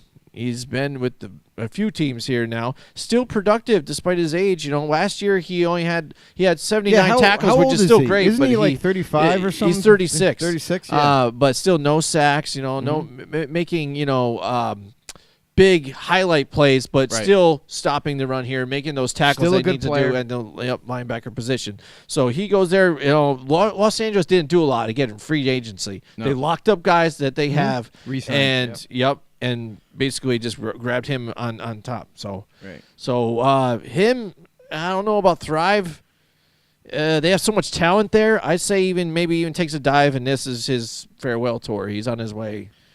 Yeah, Towards the and tail who end here. knows? Maybe they Trying to get a ring maybe with these guys. and maybe he just signed to play special teams. I Yeah, don't know. maybe. I mean, I guess. at this point, he's 36 years old. Why on earth did the Panthers let him walk when they could have re-signed him for cheap and he could still contribute? They know something. It's just like early when we're talking about Terrell Suggs in my mind. Why did the Ravens, kind of say, hey, you know what? Go ahead, test free agency, have fun. You know what I mean? We're going to be okay. When you let go of a long-term veteran like that, there's a reason for it, and I think this applies here as well. I think because Panthers were allowing him to move on, we've used you enough. We don't think you're going to be able to produce like we want you to produce. So good luck to you. Hope you find another team. He did. I think he's going to take a dive from me as well. Yeah, it's just on his farewell tour. Like I say, he's trying to get onto a team that maybe possibly get a Super Bowl. All right, now moving on to the Los Angeles Rams, a team that wasn't a Super Bowl, and apparently Sean McVay overstudied for that one. That's why they lost. So He crammed way too hard the crammed night too- before, crammed too hard. and he never got enough sleep. So he was a little delusional the next day. Things like that happen. Yeah. Stayed up all night with a bunch of Red Bull by his side. Yeah. Worrying about Belichick, and then he had to praise Belichick before the Super Bowl. Oh my God! Mm-hmm. If anybody saw that video, we posted it on our group. Yeah. It's way back when the Super Bowl happened, but it was absolutely hilarious. He went out of his way to not only go up to Belichick, shake his hand and everything, say, "Man, you're great, dude. I love you. You're awesome. You're the best coach ever." I was like, "Wow." Before the Super Bowl, you're praising the heck of the guy that you're that's why gonna have to Belichick. face. Yeah, he's like, this is great. I got this guy. Yeah, exactly. He knew it. Yeah, Mind he game's said, over. Watch this. All right. All right. So now the Rams here, they go defense here, and they get Eric Weddle, one of the star free agents that were out there early on, and picked him right up. They lose Marcus Joyner, which was a kind of a key part of their defense, but here they go and grab an all-star and a legend here in Eric Weddle. I like the pickup, but I don't know. He is aging too as well. In this defense, there's a lot of other star players too. I don't know what his production was last year, but I think he did well. I think he takes a little bit of a dip this year. Why not? I'm going to say he's going to dive a little bit. Yeah, not so much. It's tough. Maybe. I think he keeps himself in great shape, and he did have a productive year with Baltimore. Going to the Rams, the one thing that I question with this Rams team is they let go a young guy in his prime in LaMarcus Joyner, who played that position, into free agency for him to be signed elsewhere, and they bring in a guy who basically is a stopgap safety. They signed him for a year or two, I believe, maybe 2-year deal, and he's basically just there to cushion the blow, to be insurance for them. I think he'll still end up being productive for them. So to me, I think he's going to thrive in this defense, but again, it's going to be short term. So I kind of question the move from the Rams standpoint, why they let go a guy young and brought in a guy who they're going to have to find a replacement for very soon. So I think he'll still thrive for this year. in my mind. All right. Now moving on to the Miami Dolphins. Again, it was tough to find a free agent here. They did sign some guys, re-signings, and then did some trades. They were really heavy on the trades. They did do a lot of trades. Next week. So we looked at Ryan Fitzpatrick. You know, it was a nice pickup for them. Yeah. Because, again, at that time, they were looking for another quarterback because They Ryan needed one. Tannehill, they don't Have one. have him anymore, you know, and they were even struggling back and forth with injuries, but they didn't even figure out who could throw the ball there for him last year. And so now Ryan Fitzpatrick here, he could possibly thrive for a minute, but I don't know because they made that trade for Josh Rosen. You've got to think, seeing he already started last year, you got to put him in to be a starter again. You can't sit him back there. I mean, it's tough. But here's the thing with that is, again, it's just like him coming in as a rookie. He has to learn all over again. He has to learn a new offense that's going to be established. But the great thing for him is that not only is he coming in with a new coaching staff in Brian Flores, expatriate, now the new head coach of the Miami Dolphins, but he's coming into it. He has to learn the playbook, and the wily veteran Ryan Fitzmagic is also coming into that offense, and now he has to also learn that. Now he has experience on his side, which helps, but they're both kind of on an even playing field. So I really do expect it's really going to come to who learns the playbook faster, who develops chemistry a little bit faster with the receivers and the weapons that they have. That's what it's really going to come down to. Rosen is an extremely smart kid. He's a smart kid, but he needs protection, and I think he's going to get a little bit better protection from his offensive line that he's inherited versus what he had in Arizona. I think, you know, to be honest with you, Fitzmagic is an insurance policy that the Miami Dolphins just had to have. And now that they were able to pull off a trade and get Rosen, you're right. It's going to be a race to the finish line to see who ends up winning. I think Rosen, because I think he's going to be able to diagnose it quickly because he's smart. Mm-hmm. And I think he does end up edging out Ryan Fitzpatrick for that starting role. So because of that, I think for Fitzmagic, he might take a little bit of a dive here because of that recent trade that they were able to pull off. Mm-hmm. And you got to think about it this way too, especially even say a dive from production. Even look at it from that point of view. Last year was his biggest year. How can you match that? Exactly. The first 4 weeks of the season, he was like breaking records left and right. It was absolutely amazing what he was able to do with Tampa Bay. Yeah. Now, see, you look at that, you know, with Tampa Bay. Now they have, besides Deshaun Jackson, because he moved on, they still have the same weapons. Mm-hmm. And I know Winston is now going to be the guy, but it's a new offense too. So that remains to be seen how they're going to utilize him. Mm-hmm. But, you know, Fitzmagic coming into Miami, who knows? Can he do it again? I don't know. I don't think so because Rosen, he's super smart. I think because they're both at the same level. You know, they're both starting off fresh. Both have to learn the offense. Both have to develop chemistry with this team. I think Rosen might get the edge because he's young, and why not try him out? All right, moving on to Minnesota, we have Josh Klein. That was their best free agent that they grabbed. It was. And, yeah, because, again, they didn't do a whole lot, you know, picking up guys here and there. So, I mean, they waited for the draft, which they had a decent draft, too, as well. So, Josh Klein, I think it's a great offensive lineman. You know, the guard, I mean, He became available. Tennessee Titans cut him. He's still only 29. I mean, it's a great pickup for them. I say this could only be good for. It's an upgrade. Yeah. Yes, for Kirk Cousins, you know, the Absolutely. $90 billion man. So I mean, he's going to think. I think he's going to thrive in that offense and with that team. And it's all on Kirk Cousins now, buddy. I mean, that's going to be an interesting thing for them. Now, if those guys tank, possibly, you know, because just Kirk Cousins ain't cutting it with the talent that they have, do they got to try and trade up or make a move on a quarterback again, try and cut losses with them? I'll tell you right now, it's going to be hard to cut losses because of the way that contract is. Yeah. I don't think they can, but they are definitely going to have to look for a future quarterback. And, you know, it's got to happen this year, right? I mean, this upcoming draft, after the season's all said and done, I think they do have to target quarterback. Because, for example, what's to say if the quarterback that they do draft or like or whatever, they end up getting him, but it doesn't turn out the way they wanted it.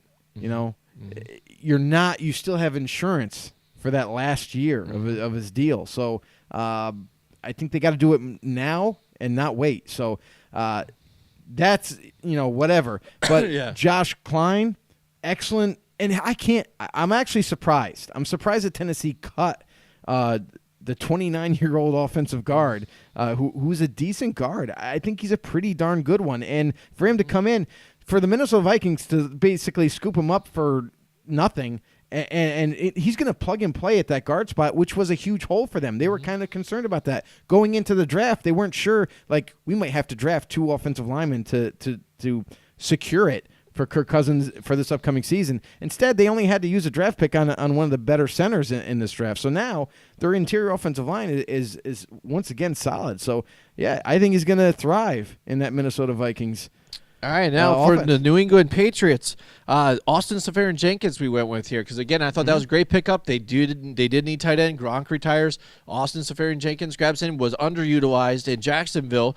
Was coming onto the scenes here for the Jets, made some great moves, even to beat the Patriots, only for that call to be turned around and wasn't a catch. So they go back and get this guy now. They're like, he did catch that. He's on our team now. Yeah. He can catch, so that's what the Patriots do too. So I like this pickup, and I think it's a Patriots offense. You only thrive in this offense. I don't know anybody that sucks in this offense, really. They make something out of nothing here. So I'm going with it. I'm saying he thrives with the Patriots. You can't own me, right? You say something out of nothing, but he is a good player. Oh, yeah. And I think he goes overlooked a lot of times in free agency. We've seen him become a free agent. It's almost like a revolving door, and I don't understand why. I'm surprised the Jaguars didn't re-sign him when they had him after 1 year. Then he gets banged up, and then he goes in free agency. And now he ends up with the New England Patriots. And then what's not to love here? I mean, I don't think the guy is going to, beat coverage like Rob Gronkowski could, deep down the field, down the seam. He's not as fast as Gronkowski, but he does have some decent speed. He's a huge target, which Tom Brady loves to have at the tight end position. Makes it a lot easier to throw to. And I think they're going to use him the way they've always used tight ends. He's going to get open. He's going to make some catches. He's going to run. He's going to help that offense get down the field. So to me, he's gonna thrive in New England as well. All right, moving on to New Orleans. Jared Cook now. They move on. They Watson retires now, and then comes back. Yeah, now he wants to play. Yeah, now he wants to play. What's up with that? But he had his best years right there with New Orleans too. That's what they call Anthony Barr syndrome. Yeah, right.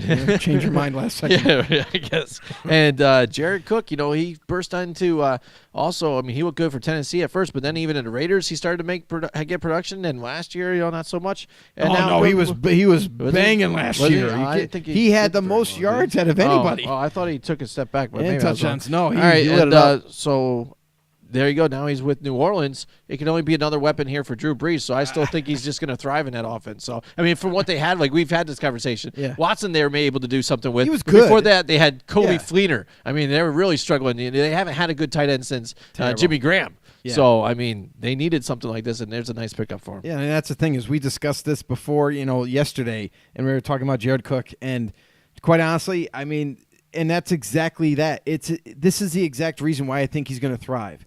Is because the New Orleans Saints have been searching for that next receiving threat of a tight end. They had Jimmy Graham, then the whole debacle. I want more money. Basically, what Le'Veon. So now it comes full circle. Drew Brees, we all know that he's older. We know that he doesn't have or isn't supposed to have much longer, but he seems to be defying Father Time and still playing at an elite level no matter what. Now you pair up Jared Cook with Drew Brees, along with this receiving core with Michael Thomas, Alvin Kamara out of the backfield. I just think it opens up this offense to a whole new level. And good luck. Jared Cook is extremely hard to cover, especially as a tight end, super fast, can make all the catches. So I think he thrives as well. This Saints offense, I didn't think it was possible, but now they got even better. There you go. Now, New York Giants, I'd say Golden Tate, went through some of the free agents they grabbed. Golden Tate right there, that's a great pickup. They trade away Odell. He is not the same as Odell and stuff like that, but I like what he still offers to the team. And it's a great pick right there to help out some of these other guys, and hopefully everybody can stay healthy. I think that's the main issue with the receivers with that Absolutely. team. Everybody needed to stay healthy and stay on the team, be out there and have a familiar face for Eli to throw to too. You know, he was throwing to guys that I knew their number. I don't know their name. You know, well, what I mean, I'm pretty sure they picked them. They stopped into downtown Albany and they just kind of like said, "Hey, load the truck. Yeah. You guys, you want to try out, right? Yeah. All right, come on." Yeah, and he was just coming on even for the Eagles last year, so Golden Tate. So I like it here. I like to pick up. I say he's going to thrive in that Giants offense. Yeah, you know the great Golden Tate. He's a phenomenal receiver. He is now. Everybody's going to make a big deal about he's 31 years old. Is he at the end of his career? Can he still deliver? Listen, he's one of the best route runners in the league. He's got sure hands. He catches everything. He gets open, and that's what you need your receivers to do. No, he's not going to beat anybody real deep down the field for a 60-yard bomb or anything like that. No, that's not what he is. But what he is going to do, he's going to always get open. You know, he's going to make sure he catches all the difficult catches, the easy catches, all that. He's going to be highly productive for them, and I think he's going to thrive. I don't see any kind of decline in his game happening. So, and I think he's going to – the chemistry, I think, is just going to be amazing between him and Eli. I really think he's going to end up becoming his favorite target. And like you said before, health is a key. It's key for any team. I think with the Giants – they all, offensively and defensively, need to stay healthy in order to show some promise this upcoming season. So, yeah, the Golden Tate gets the approval. Right. And now moving on to the Jets. Le'Veon Bell goes there. We're just going to go straight up Le'Veon Bell here. And Lev Bell, let's there go. You go. Yeah. So I mean, will he thrive or dive? It's tough because he had that year off that he sat the whole time. A lot of rest. And, a lot of rest. But then maybe that's good for the body though Lubricated too. the joints. Not just getting all those hits. So it's like there's a lot of mystery there. And then also for me, it kind of seems like, well, all right, well, is Darnold now going to be better this year? They had a whole year to play a little bit. He did get injured for a little bit, came back though. Yeah. Worked out some bugs. Hopefully he can limit the interceptions and not get razzled, but also he's got Le'Veon to dish it to though too. So it's hopefully with Adam Gase's offense now they'll mix in so a lot of dump offs here 100%. And there, ways to get Le'Veon the touches here and there and mixed around and basically him be the focus. So it makes it a little easier for Darnold. I would not be surprised at all if Le'Veon Bell also lines up at slot receiver. I was going to say slot receiver. He's got to be because you look at this team, this offense, the way it is. I'm not so sure they have They didn't do anything really on the offensive line, and they did lose a couple of guys too to free agency. I believe Carpenter got signed by Atlanta, so they missed out on the opportunity to re-sign him, even though he's a little bit aging. Still a good player. So that's where I'm really kind of conflicted there, and that's going to affect Le'Veon Bell. Now Le'Veon Bell, the Pittsburgh Steelers offensive line is actually a really, really good offensive line, one of the best in the league. It doesn't get a lot of praise, but I mean, they run block extremely well, and the pass protection, they do an above-average job. So I think that now he's coming to a Jets team where it's a weaker offensive line. Are they going to be able to sustain the blocks? Are they going to be able to open up the running lanes for him? And not to say that he needs it open, but he kind of creates as he goes anyway.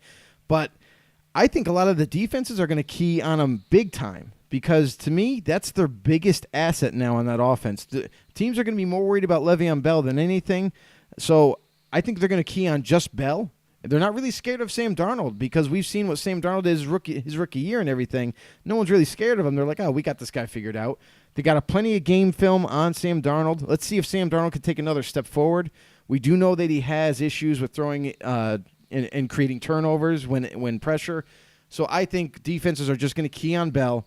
I think he's going to have a little bit of a dip in production because of it, and he's going to take a little bit of a dive for me. There you go. All right, now going on to Oakland, we've got Tyrell Williams. Now, this was they picked up wide receivers here and there, a lot of pieces. They won our free agent war when we came up with it. They did the best in the offseason. Did great in the draft too, I think. And so now, what do you think of this pickup? Do you think he's going to thrive with this offense here, or possibly just tick down. It's tough. I mean, with a lot of whenever you bring in a lot of pieces, the big question is chemistry. Or is everyone going to be able to gel right together? You know, they did pull off that trade for Antonio Brown. They got him, and he's the big talk of the town. But to me, I'm looking at Tyrell Williams and saying, wow, I am so glad that he's not playing for the Chargers anymore because he gave us fits. And now that we have him, I think he was the best free agent wide receiver out there. And for the Raiders to be able to get him, I didn't think it was possible. But now he's going to team up with Antonio Brown and all these other pieces. If they can gel, I think Tyrell Williams is going to do a little bit better than Antonio Brown because I think you're going to see a lot of the coverage shift over to Antonio Brown, and it's going to create opportunities for Tyrell Williams. So I think he's going to thrive in this offense. I think Williams is going to definitely capitalize off of it all. Excellent. Moving on to Philadelphia now. We have Malik Jackson we went with here. Malik. Yeah, so Why did the Jacksonville Jaguars cut you? Yeah, I don't get it there. I mean, because again, this is one thing that would help out the Philadelphia defense. I think it's money. It's a money game. Yeah. That's what it is. Yeah, probably because they had just tried to stack so many people. Every time there was somebody available, they signed them. That's right. So. They just keep signing defensive players. Yeah. So I mean, I think Philly could definitely use him. I'd say he can only probably thrive in this defense with his team. I mean, yeah, I don't know. I didn't see a whole lot from Malik Jackson. He was a highly touted free agent when he left Denver Broncos. I know the Raiders were interested, of course, because they're interdivision rivals. But Jacksonville scooped him up. They paid him big time money to be their starting D tackle. And I didn't see a whole lot of production when he was there, even when surrounded by Calais Campbell, Ngakoue, and all these other pieces that they had on defense. I didn't see an uptick in production with the talent around him. So for me, I think it doesn't matter where he goes. I think with the Eagles at this point, I think he's going to have a dive a little bit here. All right, now look at Pittsburgh. They go with Mark Barron too now. So they go on the defensive side as well, where they have, again, weakness and where they need. So how do you think he's going to fit with that team? I don't know. I mean, Mark Barron is a different type of piece that was used with the Rams and their style of defense with Wade Phillips. They needed a very fluid, a very fast type of linebacker. And the thing people got to remember is Mark Barron used to be a all-pro safety. He wasn't a linebacker his whole career. He was an all-pro safety, got a little heavier, then they're like, let's try it out at linebacker. Became a really good player at linebacker for them. So I'm not really sure. I don't know how well he's going to fit with this team. I don't know. I think he's going to have a dive in production. I'm just going to have to say that. Yeah, I'm just not sure. As well. And plus, I mean, their main guy is basically T.J. Watt. He's got to make the plays for him, and just, Because I mean, the only thing that I'm thinking is for them that where he fits is to cover pass coverage. Yeah.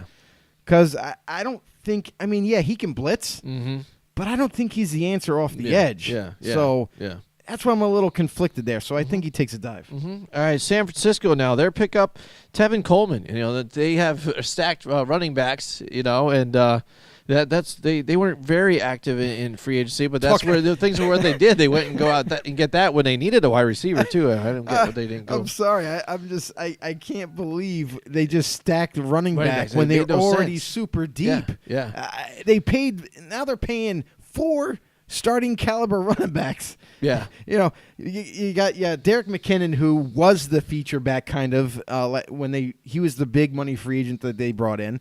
Got hurt last year. He left. Okay, so then you have Matt Breida. Matt Breida balled out. He looked like a guy that could start for them. He ended up getting injured. Then you got Ryan Mostert there, or Mouseturd, or Mustard, something like that.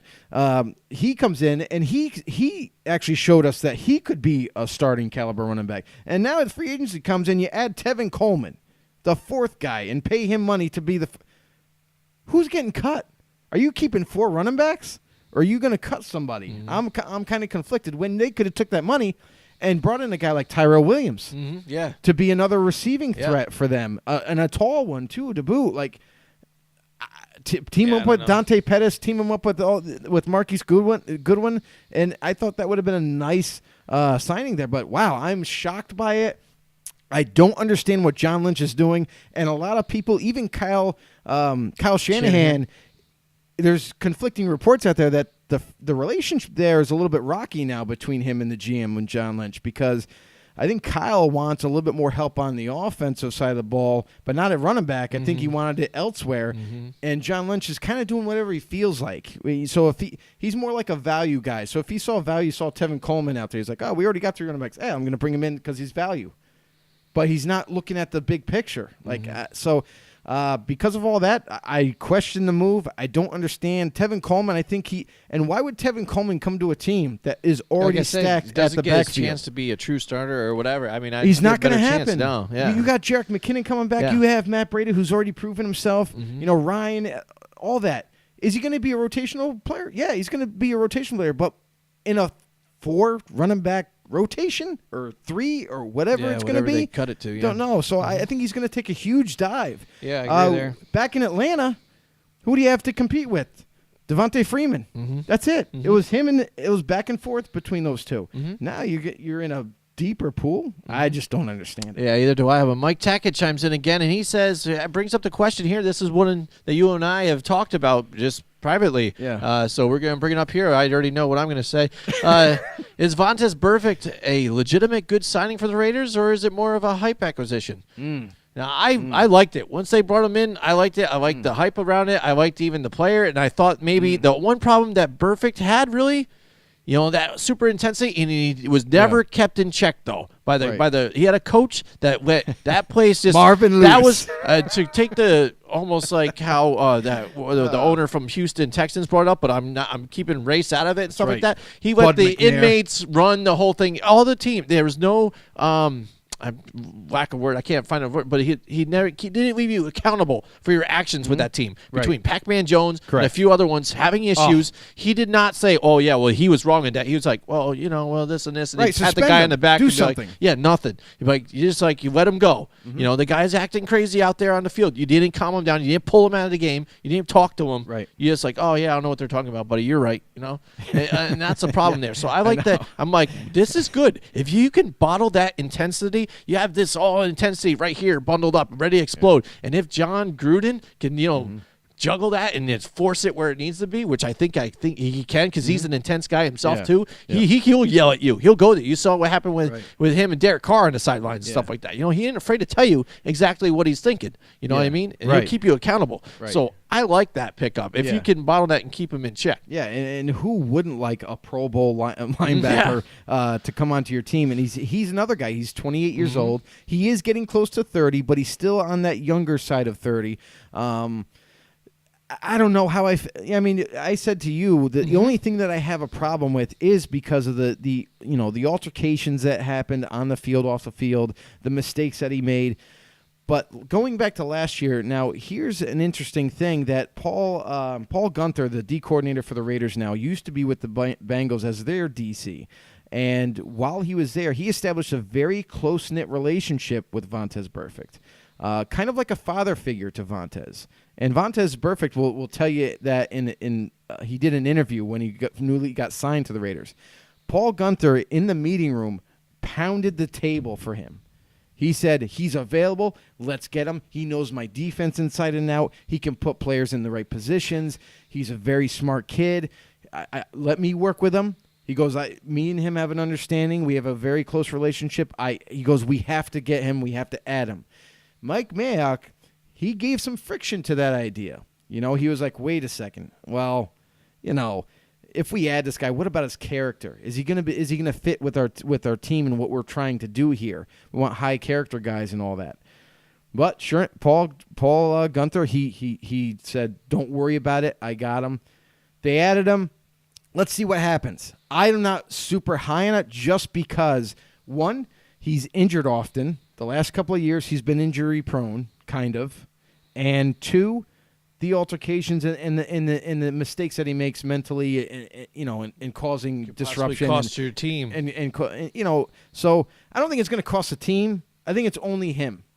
I think he's not going to ruin the team chemistry. I don't think he's that type of player. He will stick up for his teammates. We've seen that. Yeah, well, I'm just saying, like mistakes, like they had a playoff win, but and Yeah, that they I didn't mean, because of the I don't hit think on that, Antonio I Brown. mean, to be honest with you, I don't think we have to worry about that this year. I think Excellent. that Yeah. there's Yeah, that's there's how- so I don't many think you do there's so really many either. new pieces. I think we're not going to make the playoffs. I'm already understanding that. Mm-hmm. It'd be great, but I don't see that happening. But I'm just I'm skeptical about it. I just really don't know. Is he going to be on the straight and narrow? Is he going to be smart about this going forward? It's another chance for him to prove himself. If it all works out like you said, no question, he's a Pro Bowl linebacker. If it all works out, it's great. But again, I'm a little hesitant to be all in on him. Yeah, just a risky reward. What do you think, Mike Tackett? I mean, do you agree with me? Do you agree with Joe? Like, what's your aspect? Or just give us your own opinion. I would much rather that. Yeah. I mean, what do you think? Out there, do you think it was a great pickup? Would you have grabbed him if you were the Green Bay Packers? Now you're a Green Bay Packers fan. Would you want him on the Packers? I mean, for their That might be a defense. better question. Yeah, there you go. How about that? Would you want him if you're the GM of the Green Bay Packers? Yeah, would you want Adam? Go and grab Vontaze Burfict there on the defense? So it's something good. It's something that it's definitely a good debatable question. I like that. When It he is. brings up Mike Tackett always It's delivers, tough. man. I love he it. does. All We right, appreciate you, Mike. Yeah, definitely. So, I mean, get back to us on that question. Until then, I'm just going to run through here again. Now we're on Seattle on this whole We're almost at the thrive end, or die. everybody. We're almost at the end again. Here we go.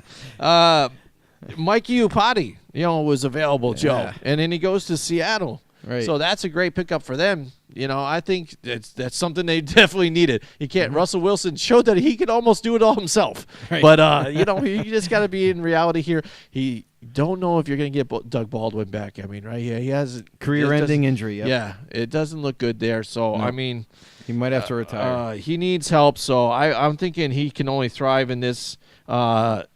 With this team, just because even despite getting rid of a lot of their key players, this team made the playoffs last year, and their offense was ranked still in like the top 10 again. I mean, it's ridiculous what this team has done with less people, it's amazing. and I think it's great that's- coaching. It's great structure. I just like it. I think it's a testament to Russell Wilson. I really do. I think that's the reason why he's getting paid. Why he what got he the gets deal. paid, Yeah. because he is the whole offense in a sense. You know what I mean? He makes that offense run. It's all on him all the time. If protection breaks down, he's taking off and he's running for 20 yards. So he just sustains enough time to where he can throw it deep to Tyler Lockett, who ends up becoming open deep. So he does a great job.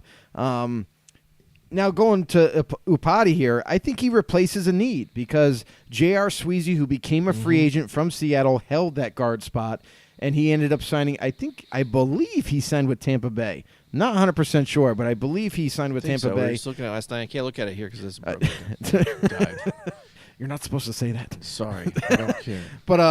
But now Michael Potty, he fills that hole, and he fits the offensive line better. I think they were looking more of a power blocker, and they got that in Upati. Yes, he's aging, so they are going to have to find a replacement soon. Not right away, but time is ticking for him.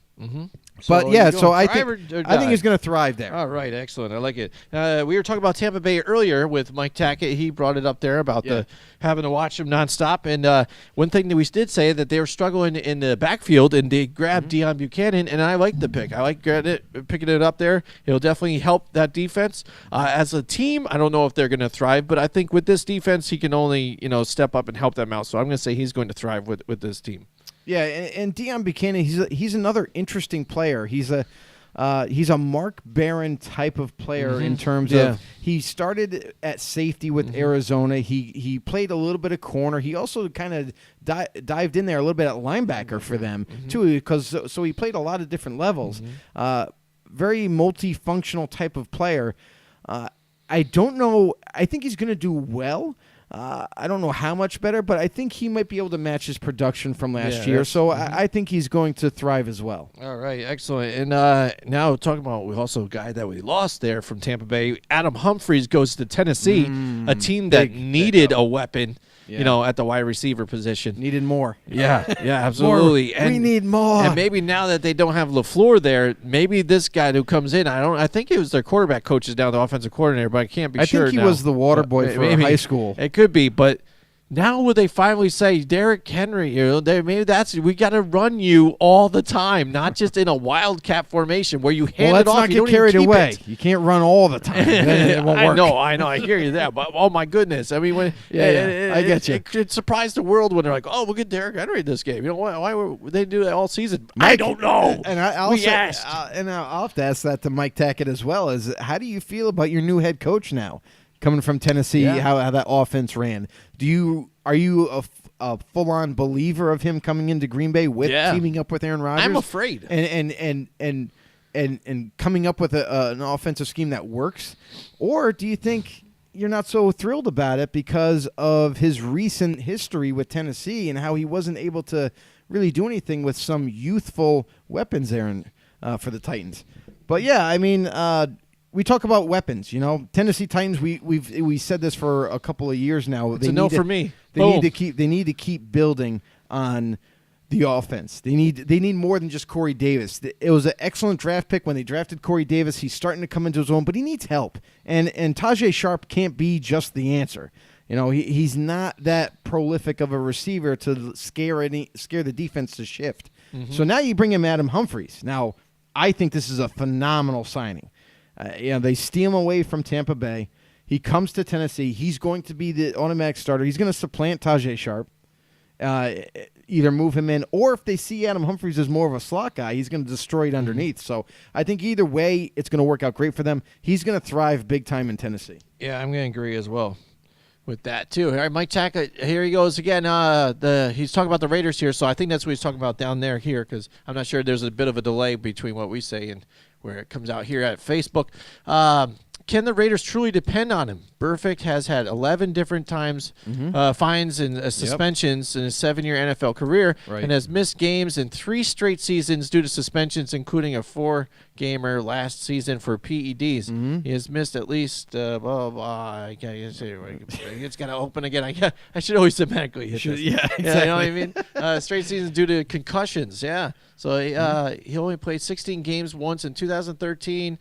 When it was his Pro Bowl year, he's missed 37 of 80 possible regular season games. Look at that, Mike Tackett. See, he goes and he does his homework and he comes back and good answer, Mike. Way to go. Which I agree. I understand that. Yeah. But like I said, if you can still handle them here and there, and get them for what you can.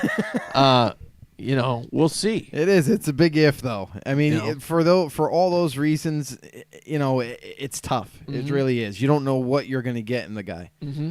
I think that's why they're, just hoping to get what they would. And right here that's where he says, as to coming to Green Bay, he doesn't want him there. That's right. All right, now, when we brought up now LaFleur now, are you happy that he's there with Green Bay now? So you like him as a coach. You think he can make it. You know what? He might add a little sizzle to your offense because you had Mike McCarthy there, and it did get a bit stale. So maybe he does add something different, But the only thing I'm afraid of is, again, you had Mike McCarthy, who has shown success, had it there, a head coach for a while. Now you've got this guy who just has been a coordinator and didn't really have success there getting the quarterback or the offense going. Not a big resume. Some good weapons, yeah. Not a big resume at all. And to go there with Aaron Rodgers, who just re-signed long-term, and, Hall of Famer here, you'd think. And even you saw him butt heads with Mike McCarthy, who he had respect for. Is he going to respect LaFleur enough to not butt heads with him to where, they were saying towards the end, Mike McCarthy was doing this finger pointing. Yeah. It was Aaron Rodgers' fault for everything. That's what's going on. So is there a competition there, or is his head's bigger than the team or something? I think it's different. I think because there's a new face in town, I think Aaron Rodgers is going to give him the benefit of the doubt and see what he does as a head coach. If he starts to notice things that are improving or he agrees with, then I think he's more apt to just kind of go along with it and everything and not question it. And much was said with the Green Bay's brass is they spoke with Aaron Rodgers and said, hey, they told him before they decided to sign him, they told him, hey, we're moving on. We're gonna bring in this new head coach. He comes from here. Blah blah blah. This is what he does, and we're gonna need you to. Stay. Just keep continuing being the veteran that you are, and kind of help out almost in a sense like help out the head coach, achieve what he needs to achieve and go with it type of deal. So I don't know. It's a very puzzling, I guess would be the word, move for me. Usually I like if you're signing a head coach to run your squad, usually I like to know or have a bigger resume. Usually I like to see a little bit more experience from a guy. Now I get it. Some guys kind of like thrive to the top relatively quickly, and there's some progression there. We saw that from Sean McVay. He very quickly kind of ran through the ranks and then got a job and was very successful. But that doesn't always happen. I think teams are starting to get a little too ahead of themselves and trying to find that next younger coach to make a huge difference right away. I think teams need to just stick to their guns and do what they know in terms of finding the next answer at the head coaching position. So. Yeah, absolutely. Now rounding out our list towards the end now here, finally, the Washington Redskins and Landon Collins. Okay, I have my own personal feelings. Yes, you have a personal vendetta here. Yes. I loved Landon Collins. I Right. liked him, right there. Yeah. He had a great rookie season. It was working out great for the Giants, but then I saw also where the defensive scheme was going, where they were placing him, and where his faults were. And so when he wanted to ask for bigger money and wanted to stick around and stuff like that. Not just I said, bigger you know money. what?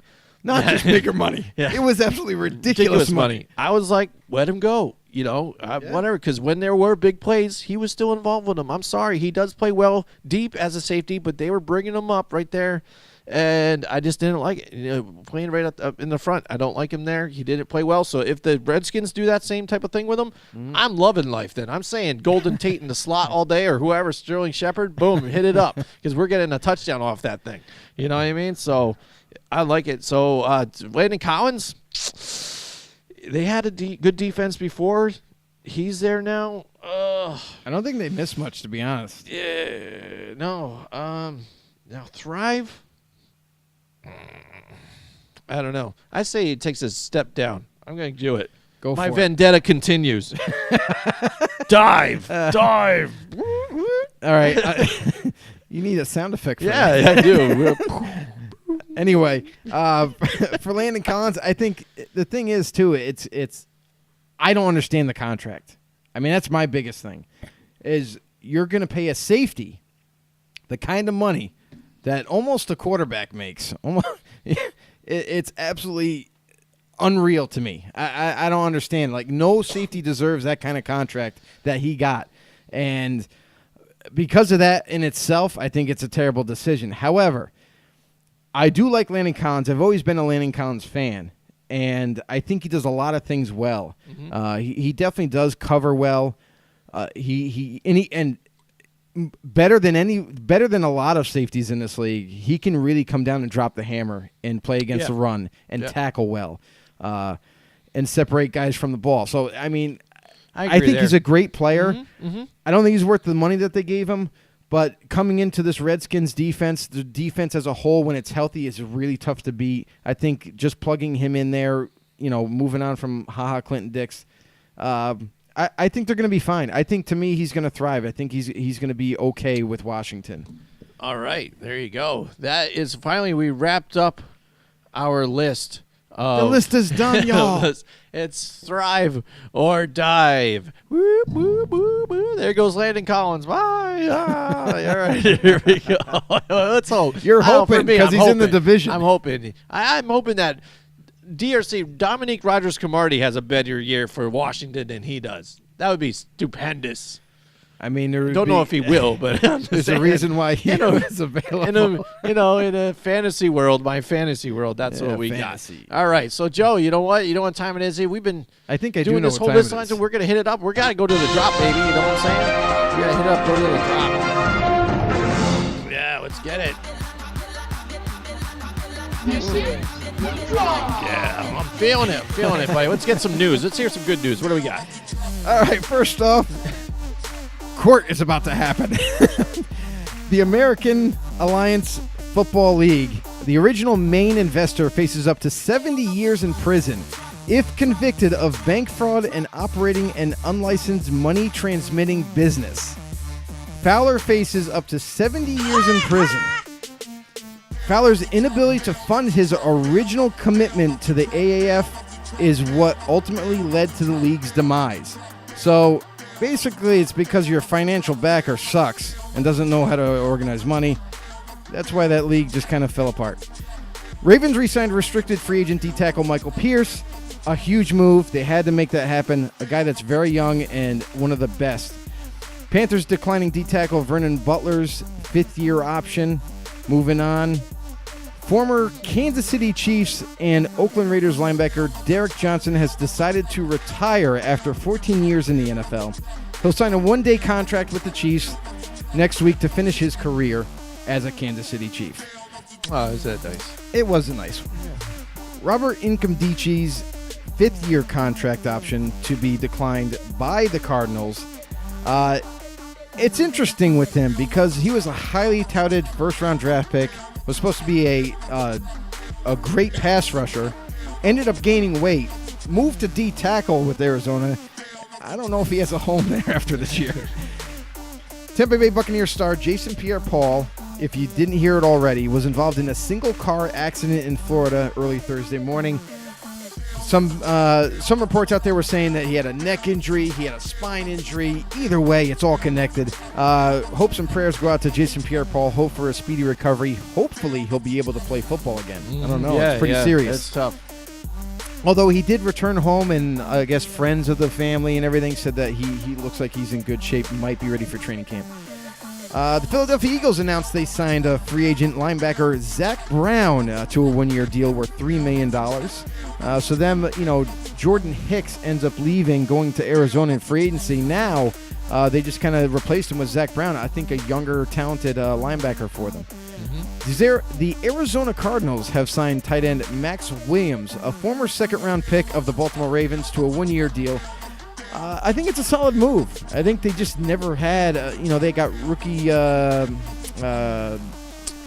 Jean, trying to remember his name, Ricky Jean something.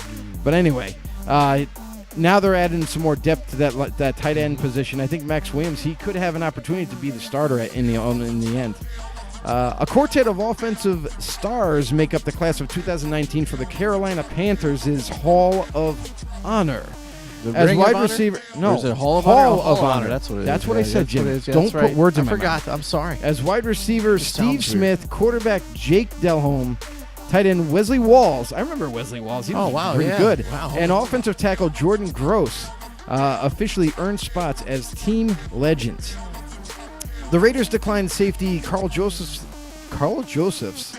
fifth-year option as well. So a lot of these, you start to hear a lot of these fifth-year options being declined, being kept, everything, but there's a lot that goes into them. There's a lot of parameters in these contracts that if they keep the fifth-year option, then they're kind of locked into doing these set rules. Some teams don't like it, so they will decline it, and it doesn't mean that they're going to get rid of the player. They still could re-sign him later, but so don't pay too much attention to any of these teams saying, we want to keep him for a fifth year, we don't want to. In the end, they still might just re-sign him anyway. Safety Rodney Hudson was announced Monday as the team's 2019 Hall of Fame inductee. Harrison defeated fellow finalists Richard Seymour and Mike Vrabel in a fan vote for the New England Patriots. So, I mean, that's pretty telling right there. Richard Seymour is a big name, but Mike Vrabel is a huge name in the Patriots fan club there. Yeah. But for Rodney Harrison to get it, I completely agree with it. I think he was every bit of a great player for them at safety. Yeah, he's one of those players there where I didn't really like him as a player, but I respected him. So then when I hear something like this, You didn't like him as a player or his personality? personality. Okay. But yeah, that's what I mean. So then when I see this and I say, yeah, I respect him, the way he was. So. Definitely. Bears trade conditional 7th-round draft pick for yet another kicker, Eddie Pinero from the Raiders. It just seems like they should kind of have a line outside the stadium, be like kicker tryouts right here. Just line up. And They should just grab somebody from that Bud Light bringing 'em commercial in. or that thing that they did, that one beer company or something or whoever. Remember when they were giving away the Cody Parkey thing? Whoever tried out and actually got near the post signed that guy or whatever, I don't think that's a good idea. But anyway, ex-Broncos offensive tackle Jared Veldheer just signed a one-year deal for $6.5 million contract with the New England Patriots. Now this is a Patriot move.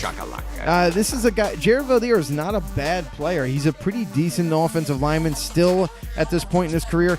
And for them to scoop him up and pay him nothing, I mean, I don't know. I just think it's an execution here. This is what they do. They just add talent and then move on. Ex-Cowboys running back Rod Smith. Jim, you'll like this right here. You like Rod Smith, right? I do. I love Rod Smith. When I heard about this, I was excited. He just signed by the New York Giants and agreed to a contract for 2019 season. Adding depth behind Saquon Barkley and pretty good depth. You know, I like it. He's a good running back. They steal him from the Cowboys. So, kudos to the Giants making a move there. I like it. And ex-Packers. Get rid of Wayne Gallman. Forget that guy. You got Rod Smith now. I know you don't like him, but they're still going to use him. Whatever. Ex-Packers GM Ted Thompson reveals he has a autonomic disorder. If you want to get more involved into that, then go ahead and check out on our group. It's a long article, so I didn't want to really get into it. And there's another article in our group that it talks about the players and how ex-NFL players are still seeking more money. For their their after effects after football in terms of injury and concussions and that sort of thing. So if you would like to read more about that, that's also another article. It's a big complicated thing. Like the NFL doctors or whatever they want, they're questioning the doctors that they're getting in. Right, because they're trying to get the most money possible. So they're trying to find doctors that are willing to say, hey, no, this is what it really costs, and this is what you should be getting. And it's a whole big fiasco. If you really want to get into it, you got to go ahead and check out that article on our group, Football on the No Show. Hit us up on there. Also, you can follow us on YouTube, everybody. That's right. We are on YouTube now. We are updating like crazy every single week. New content. Make sure you check us out, Football on the No Show. Subscribe to us on YouTube. Also, hit the notification bell to get any updated content. Get any notifications there. Also, follow us on Twitter as well. If you just like to, skim through the Twitter feed a little bit, just to get some updated news on the NFL or around the league, go to us at FB_no. Also hit us up on Snapchat at FB_no. I mean, it's pretty simple. Just hit us up on all the social outlets. Also Instagram. So, I mean, we're all over the place, everybody. Yeah. So is that the drop? That is the drop. All right, that's a drop. All right, that's it. All right. There you go. There's our news. A lot of fifth-year options not getting picked up. Right now we could get back to Mike Tackett. He's going to like probably this segment here. We're going to talk about leftover free agents here that could possibly go to the teams. And he brings up Matt LaFleur. When we talked about him, here we go. Not going to lie. He said he's still a bit on the cautious side about Green Bay hiring Matt LaFleur. I don't blame Understandable. you. I don't blame you. Absolutely. That being said, he has started off on the right foot by setting the tempo early with his expectations. If he can control the locker room, a.k.a. Aaron Rodgers' emotions, that's what we were talking about too, I believe the team will buy what he's selling. There you go. So, I mean, it's tough. That's the one thing coming in at a young, different coach here without the experience is getting the locker room together, believing in what you're saying and trusting the system and moving on. Really, the biggest thing is to conquer is to gain the trust, gain respect. And I don't think he's going to get it by berating himself in there and trying to say we're doing it my way or the highway type of thing. Yeah. And I don't think he's going to take that approach, but you never know. I mean, I don't know this guy personally at all. Like, I don't know how he handles himself. Now, I did watch his press conference a little bit. He seemed like pretty bright-minded, pretty smart, pretty low-key type of guy. But, again, it's a press conference. You're not going to really get the real guy. Let's see what happens in the locker room, on the practice field, that sort of thing. And we'll see. We'll get a feel for it by training camp to see, is the team really buying in? Is Aaron Rodgers buying in? So just keep a close eye on it. Now, Aaron Rodgers. Now, how your feelings on Aaron Rodgers? Yes, his playing there is stupendous, and he's seems like he's going to end up in Canton. But you do see like he's got that sensitive side to him. Do you think he is kind of a problem to your team? I know he gets offensive when people say, "Oh, I thought you'd be taller or bigger," when they meet him, and he has like a real major problem with that. So, I mean, do you think that really is a major problem with Aaron Rodgers having an issue with the head coach, and you think that was a thing between him and Mike McCarthy? Or do you think that was a little exploited by Mark McCarthy to try and make himself look better because nobody did grab him when he was available as a coach? He's still out there, and nobody bid on it, not even the Jets. And a lot of Jets fans were poised and ready to grab him. I think part of that is Mike McCarthy's fault. Yeah, I know that too. He with wanted that job, he wanted a certain job, and that particular employer by the name of New York Jets did not want him in return.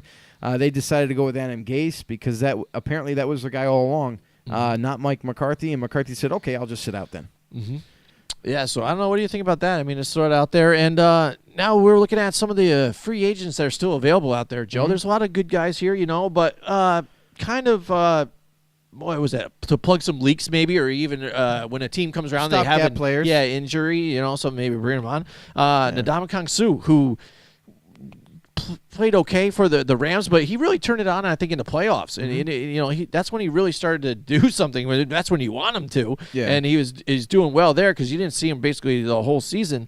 And he played well there, and then made some plays in the Super Bowl. He's a 3-time All-Pro. He's 32 years old at a D tackle spot. He once had his issues when he was younger. A lot of the stepping on people instead of the bad attitude. Would you think he could find a spot somewhere? I mean, where's a landing spot maybe they could see the Ndamukong Suh landing? I mean, absolutely. I think he'll find a team, yes. But I think because now you're at the stage here where teams have gone through free agency, teams have gone through the draft. Now if they have any extra holes still available, now this is when they kind of go back to free agency and find those veterans that they can plug and play for a year or two. And move forward, and then possibly the following offseason will address that hole. The Ndamukong Suh, I definitely think he'll find a team. He can still play. But I think the reason why he's been out there for so long is because I think he's still asking for too much money. I still think that he is under the expectation that he still deserves double-digit, $10 million plus a year type of figure. And I think teams are coming to the realization of like, hey, you know what? Yeah, you were great in your prime, but I mean, you're still good, but we just don't see you as that good. So I think he's having a little bit hard time realizing that his market isn't there where he would like it to be anymore. And that's why he's kind of finding a hard time finding a team to join. Where do I think he could possibly go? I mean, he's the type of talent where any team would like to have him. I mean, if you got a hole at D tackle, plug and play. You look at Tennessee Titans. Jarrell Casey. You pair him up with him. I think that would be a nice tandem to have. And it really goes to scheme fit too. He is a 4-3 defensive tackle. He's not involved in 3-4 nose type of thing. So I mean, his list of suitors is short, kind of, half of the league type of thing. But I think anybody that it would want it, anybody would want him. Bottom line, I think it just depends on injuries now, or if a team still has a hole that they need to address. And it's going to be the same pretty much for almost everybody on this list. On the list, yeah, like Ziggy Ansah. Like we talked about him earlier. We touched on that. Yep. Yeah, the injuries here. He was on that franchise tag, playing on it. Was he going to be able to make it that extra a bit and perform and be able to do it? We saw DeMarcus Lawrence do it, and he made it. Now he got his payday. Maybe too much for that team now because now they're in trouble maybe. So I love that whole thing. But, all right. So Ziggy Ansah, we're looking at him. He's 30, but the injuries again plagued throughout his career. Only had a really one great season of healthy and good stats there, but. It's tough for him. Again, it's probably going to be a team that maybe they need something last minute. Somebody goes down, maybe fill a spot. Maybe even say Jason Pierre-Paul can't come back. Maybe he's got a really big spine injury. Can't make it. Maybe they plug him over there and say whatever. Him half the time in is better than not having JPP at all. Right. Or maybe put him there, and when JPP comes in, boom, throw him out. Yeah, and you bring up Tampa Bay. It's interesting because there's a lot of turmoil between Gerald McCoy right now. Yeah. Not between the organization, but a lot of people are saying they're questioning his love of football. he kind of lashed out in social media, just stating, "Don't ever question me and my love for football. I am here to play. I'm here to." But there was also rumors during the draft. Tampa Bay was starting to think of possibly moving on from Gerald McCoy, maybe moving on from in a trade, trading him away, because I believe he's 30 years old, and maybe try to get some incentives, get some compensation for him now before it's too late, where you might not be able to get fair value for him. So that's interesting, and you did make up a good point. Ansah going to Tampa Bay, because uncertainty right now with JPP. Is he going to be healthy enough to not only start for Tampa Bay but to play in general? So will he have any repercussions after this injury is all said and done? I mean, that's a good idea. And Ansah, who knows? New England.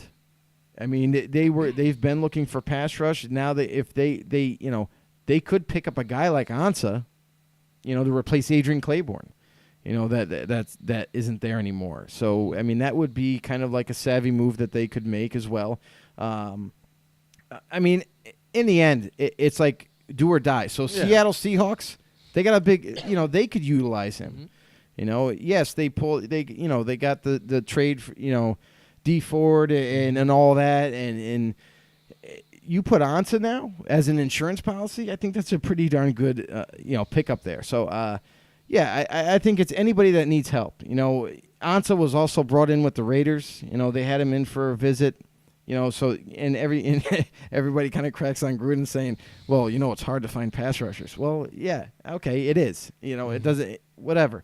But Ansah's got a lot of suitors. I think he's got more than people are reporting, because they do realize his talent. They do realize how good of a player he is when he's healthy. And you could get him at a lower tier price right now because he's still there. So it'll be interesting to see where he ends up. But now with this whole JPP thing, I mean, now there could be a little bit of a negotiation battle for his services now at this point. Yeah, so I mean, one thing there, you brought up the Raiders and bringing him in. I lost my train of thought. I don't know where I was going with that. It's okay. It happens. There you go. Yeah. I don't know then. Whatever. Forget that noise then. Maybe I'll find it. Maybe I'll find it later. All right, Morris. Let's just move on to Morris Claiborne for now then. I don't know how I just did that, but I had it ready. It happens, and then I brother. looked at something else. And I lost my train of thought. So there we go. All right. Yep. Oh, by the way, the guy that I was thinking of earlier, I just remembered. It's Vic Beasley. Vic Beasley. There you go. Oh, yeah. Yeah. Very unproductive. Yes. Got a first-round pick, not doing much. I mean, there's another team, Atlanta Falcons. What they could bring in a guy like Ansah to help out as well. We'll have to wait and see. I mean, oh, that's what I was thinking. There you go. See, maybe just there you go. See, this is why we talk things out. Because I started thinking about the trade. See, I find these things. I loop it. Stuff goes around my brain and then circulates out as something completely different. Okay, but spit it out. You talk about looking for a pass rusher. Yeah. Khalil Mack, you get your picks from that trade. People thought you guys were crazy. Boom, boom.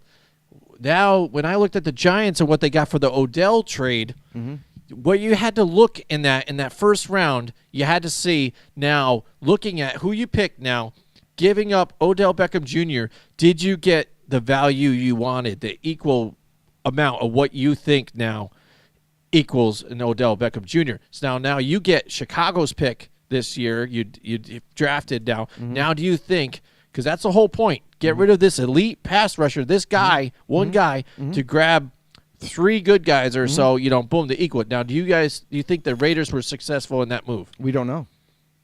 We won't know for 3 years. That's true. That is true. I mean, that's the thing. I know. I know you hate to hear that. I get a kick out of everybody that likes to jump on the know. draft and say, "Oh, well, how good did you give them a grade?" No, bullshit. Don't give them a grade. Yeah. You have to wait and see how these players develop because just because they get on the field, okay, say their rookie year, they get out there and they're lackluster. They're not as good as people as you expected them to be. But 2 years, 3 years down the road, now they're Pro Bowlers. So you can't really judge the draft picks. Do you I mean, think looking that, at maybe looking at it great right opportunity. I mean, looking at it right now, did they get value? I think they got value. I think they got tremendous value. Josh Jacobs, I actually was surprised that they were able to get him with that 25th pick. I thought that was pretty. It was like a steal. I think. Clelin Ferrell, pick 4. Now, a lot of media were surprised, and a lot of media said, wow, man, that was a reach. I don't know about that. But if you listen to some of the guys that pay very close attention to scouting in the college players coming out of college football, Mel Kiper Jr., very well-known type of analyst, a scout, has been doing it for years and years. Todd McShay, another guy. Daniel Jeremiah, another guy, and the list goes on and on. All these guys absolutely love what the Raiders did in the first round. They love the pick with Clelin Ferrell. Do they think he's the best pass rusher that they've taken? No. But what he is, he's the best all-around defensive end. And so much so as that the new GM, Mike Mayock, he had Clelin Ferrell rated just below Nick Bosa. That's how much they believed in him. So, I mean, if it all comes to fruition, if it all works out, then I think they got really good players up and down the board. They got a safety at the end that they didn't expect to be there, and now the defense they did a great job adding to this defense, and some sleepers in the middle of the draft and late, to where now I think they're a little bit more flexible on that defensive side of the ball. Maybe it improved their team more. Then, I mean, just think about it. A lot of people also are bringing up the thing like, well, what did Khalil Mack do for the defense? Did he help win games? Well, no one player can help win games. So I think with people having that thought process now, they're looking at that trade a little bit differently, saying, okay, yeah, is he generational talent? Absolutely. But where you couldn't afford him, one, and if you trade him now, I mean, now was he 27? 27 years old, pass rusher. You traded him now. You got top dollar value for him. You're going to add multiple pieces to your team. I don't know. I think they did a good job. So there you go. I hope I answered your question. There you go. Yeah, I think so. I throw these out there again, and already knowing that you're going to say what you said. So I don't know, but it's something for other people that I'm sure they wanted to contemplate too and think about. You never know, because that's what I think was always brought up about even Odell now. Like, you can see people say here Daniel Jones, and then this guy, and then Baker, and it's like that's not as good as Odell. yeah. But here's the thing: even with the Giants, I mean, you can't know how well that's going to turn out. Here's the thing too: is Giants fans, I was shocked. I'm a Raiders fan. I was shocked that Odell Beckham got traded. I never thought that was going to happen, especially after signing him to a long-term deal. I didn't think it was possible. Not that nobody would trade for him, but you just signed the guy to a deal. Financially, is that how much is it going to hurt you now that you just signed him? And it really did hurt them this year. Next year, I think it'll be a different story. It's going to clear a lot of money off the books, and they'll be able to have a lot of cap space to sign free agents if they see fit. But you look at the trade. Jabril Peppers, stud safety from the Cleveland Browns, still young, a high caliber type of player. I think he's going to fit really nicely with this defense. So you're getting a player. Plus, you got a first-round pick. Plus, you got a third-round pick. Now, let's see what those draft picks are going to turn into. Now, if you got yourself a franchise quarterback, because you had that extra first-round pick, the Giants were able to pick a quarterback earlier and say, hey, we still got another first-round pick. We can take a shot right now. We don't want to worry about not getting our guy. If that's your guy, take him now. Use the other first-round pick later. And that's what they ended up doing. They also traded back into the first round, and with all these picks that they had, and they grabbed, in their eyes, the corner that they were looking for to also add to this defense. So in the end, let's wait and see what happens with the rest of these draft picks. If you got yourself a franchise quarterback out of this draft because you had the flexibility to take one and still have a first rounder, I think it worked out better then. There you go. All right, so moving on quick. We only have a couple more here. Morris Claiborne now here, the corner. The Jets, where he played in 2000. He had 14 pass defense last year for the Jets. So, I mean, that was pretty good there. Darn good. Yeah, so, I mean, that was like a highlight of his career there for him. So, I mean, how do you think he can find a spot here at corner? I mean, does Tampa Bay go for another corner there? I mean, there's definitely I think spots they have to. where, he could still fit. I think Todd Bowles, I know he's smart on defense, but I mean, Morris Claiborne fit his defense to a T. He played extremely well in it. Yeah. So why not bring extra help at a position of need? You know, so I really think that, you know, why not bring him in? Maybe they're waiting till the dust settles and they're saying, hey, we can get him for like super low cheap now, you know, and bring him in and, you know, it'll work out in the end. But he's another guy, you know, if you need corner help, Maurice Claiborne, you know, he's been in this league. He has experience. And he, you know, he hasn't been a terrible corner, even with the Dallas Cowboys that he played with. He did a decent job for Dallas. Wasn't elite, wasn't great, but he did an adequate job to keep that starting role. And at times, you know, he made plays, and then other times, you know, didn't fare so well.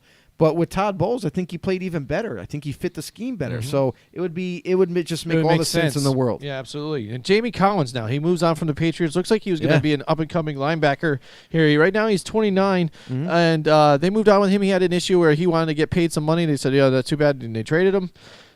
Browns, man, it looked like he might, you know, come up, but then he just still kind of a mediocre. So now he's not with them anymore, and he's out there.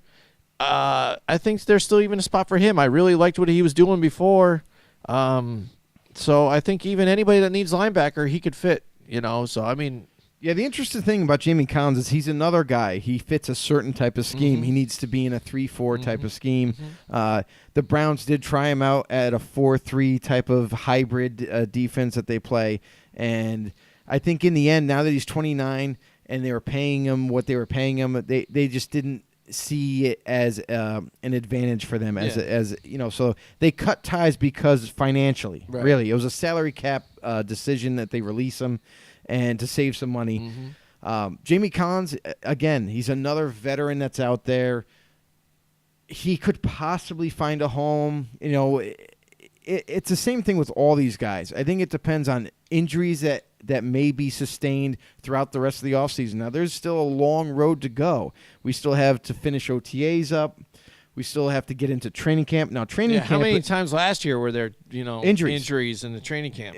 Training camp, for whatever reason, as soon as training camp gears up and they start to, you know, hit a little bit more, we know they can't go full contact, but they hit a little bit more. It's a little bit more aggressive and everything. Guys start to fall like flies in terms of injuries. So those phones may be ringing off the hook for all these players by the time training camp comes. You know, we and it's funny because there's already been a couple of injuries just because of OTAs. You know, Isaiah Correll, who was recently signed by the Raiders, one practice, he tore his ACL, done for the year. So it's going to happen. And teams do expect that. So I think teams already have, just like they do before free agency, they rank free agents on a list. Just like the draft, they rank them, and like, okay, well, if this guy goes down, we're going to take this player, you know, and if this guy goes down, we're going to take this player. So they already have everything figured out. It's just now they have to wait and see who can stay healthy, who doesn't, and then they attack it the way they see fit. Yeah, talking about injuries again. We have Jay Ajayi here, who again had a great year with Miami. Looked like he was going to be an up and coming guy. I was surprised when he got traded. Yeah, and then he got traded and then goes to Philly, and you can't stay healthy here. It was nice when they had him and LeGarrette Blount. It was a nice 1-2 punch there. Yeah, it was. But then again, as of late, you know, they were struggling just to find a good running back for them and having issues. And now he's out here, you know, and that's why I think he keeps people away from him. Like, what are you really? Because you had like a flash in the pan a little bit. Well, I think that's the Eagles' offense. I think it's a terrible offense for running backs to die in. I really think that's what it is, because I've never seen an offense where you hand the ball off to a running back and he runs perpendicular with the line of scrimmage. It doesn't make any sense, and then he has to find a hole and cut up. I think it's terrible. I think if you're running sideways already, you're done, because now all it takes is someone to trip you up, someone to get in your way, and you lose yardage already. You're already running. I just think it's stupid. So I don't think it's a flash in the pan. I think he's a good player. He will get an opportunity somewhere, but also he's another guy that teams see as injury prone. You know, he does get banged up often, and because of that, even though he's a good running back, teams might not want to take the risk anymore. So they might not be apt to sign him when you can go in the draft. Like we saw in the later rounds, teams are starting to take running backs and getting good value. Josh Hill, who ended up getting drafted late in the draft, could turn out to be a starting caliber running back. So, I mean, teams find that value in the draft. They're not going to be apt to sign a guy that's kind of injury, riddled with injuries. So, Jay Ajayi, I mean, I don't know. I don't know if he's going to find a job, to be honest. I think because of that reasoning, it's going to take a lot of injuries. We'll just say that. I think when teams start to look at Tampa Bay, there's a team that they haven't had a real feature back. They haven't had a running back that they could rely on. Jay Ajayi's out there. Tampa Bay hasn't called. I mean, I think that shows you already right there that even a team that needs running back help still isn't calling. There's got to be something up with that. Right. And then finally here that I thought was an intriguing player out here is Michael Crabtree's out there still. A guy that was known to having great hands. Yeah. Went to Baltimore to where, they thought he was going to be really great there too, but then and he was. was, but then he got overshadowed by John Brown a little bit there. But yeah, he's still a good wide receiver that's still out there. So I mean, for him to be out there, it's a great value pick for anybody that might need a wide receiver still. I think maybe even like you said, going through training camp, see how it goes, see how some of these rookies fit, Arizona go here and there. Calling Arizona. Yeah. You need help at receiver. Yeah. Crabtree's right there, bro. Yeah. I'm telling you. Yeah. Sign him. I mean, he's more at this stage in his career. He's more of a possession type of receiver. He's not going to blow the doors off and go you deep. Can have a reliable but guy he's reliable. He runs good routes. He catches almost everything, and he's a big body. So I mean, teams like Arizona. I don't see why they wouldn't take a chance on Crabtree, bring him in, try him out. Doesn't mean you got to marry the guy. Yeah. Doesn't mean you have to keep him through training camp. If you don't like what you see, you cut your losses and move on and maybe bring somebody else in. But there's teams out there that they still have needed. Look at Detroit. Why doesn't a team like Detroit Lions pick him up? Yeah. There's another team that when you think about it, why didn't they pick him up? Why don't the Pittsburgh Steelers pick him up? Because, everybody's worried, and Steelers are, oh my God, they lost Antonio Brown. Okay, so what? They lost one receiver. You still have Juju Smith-Schuster. You got James Washington, who started to come into his own last year. You got another draft pick that they took this year, who a lot of teams happen to like. He could develop into a starter. There's, whatever.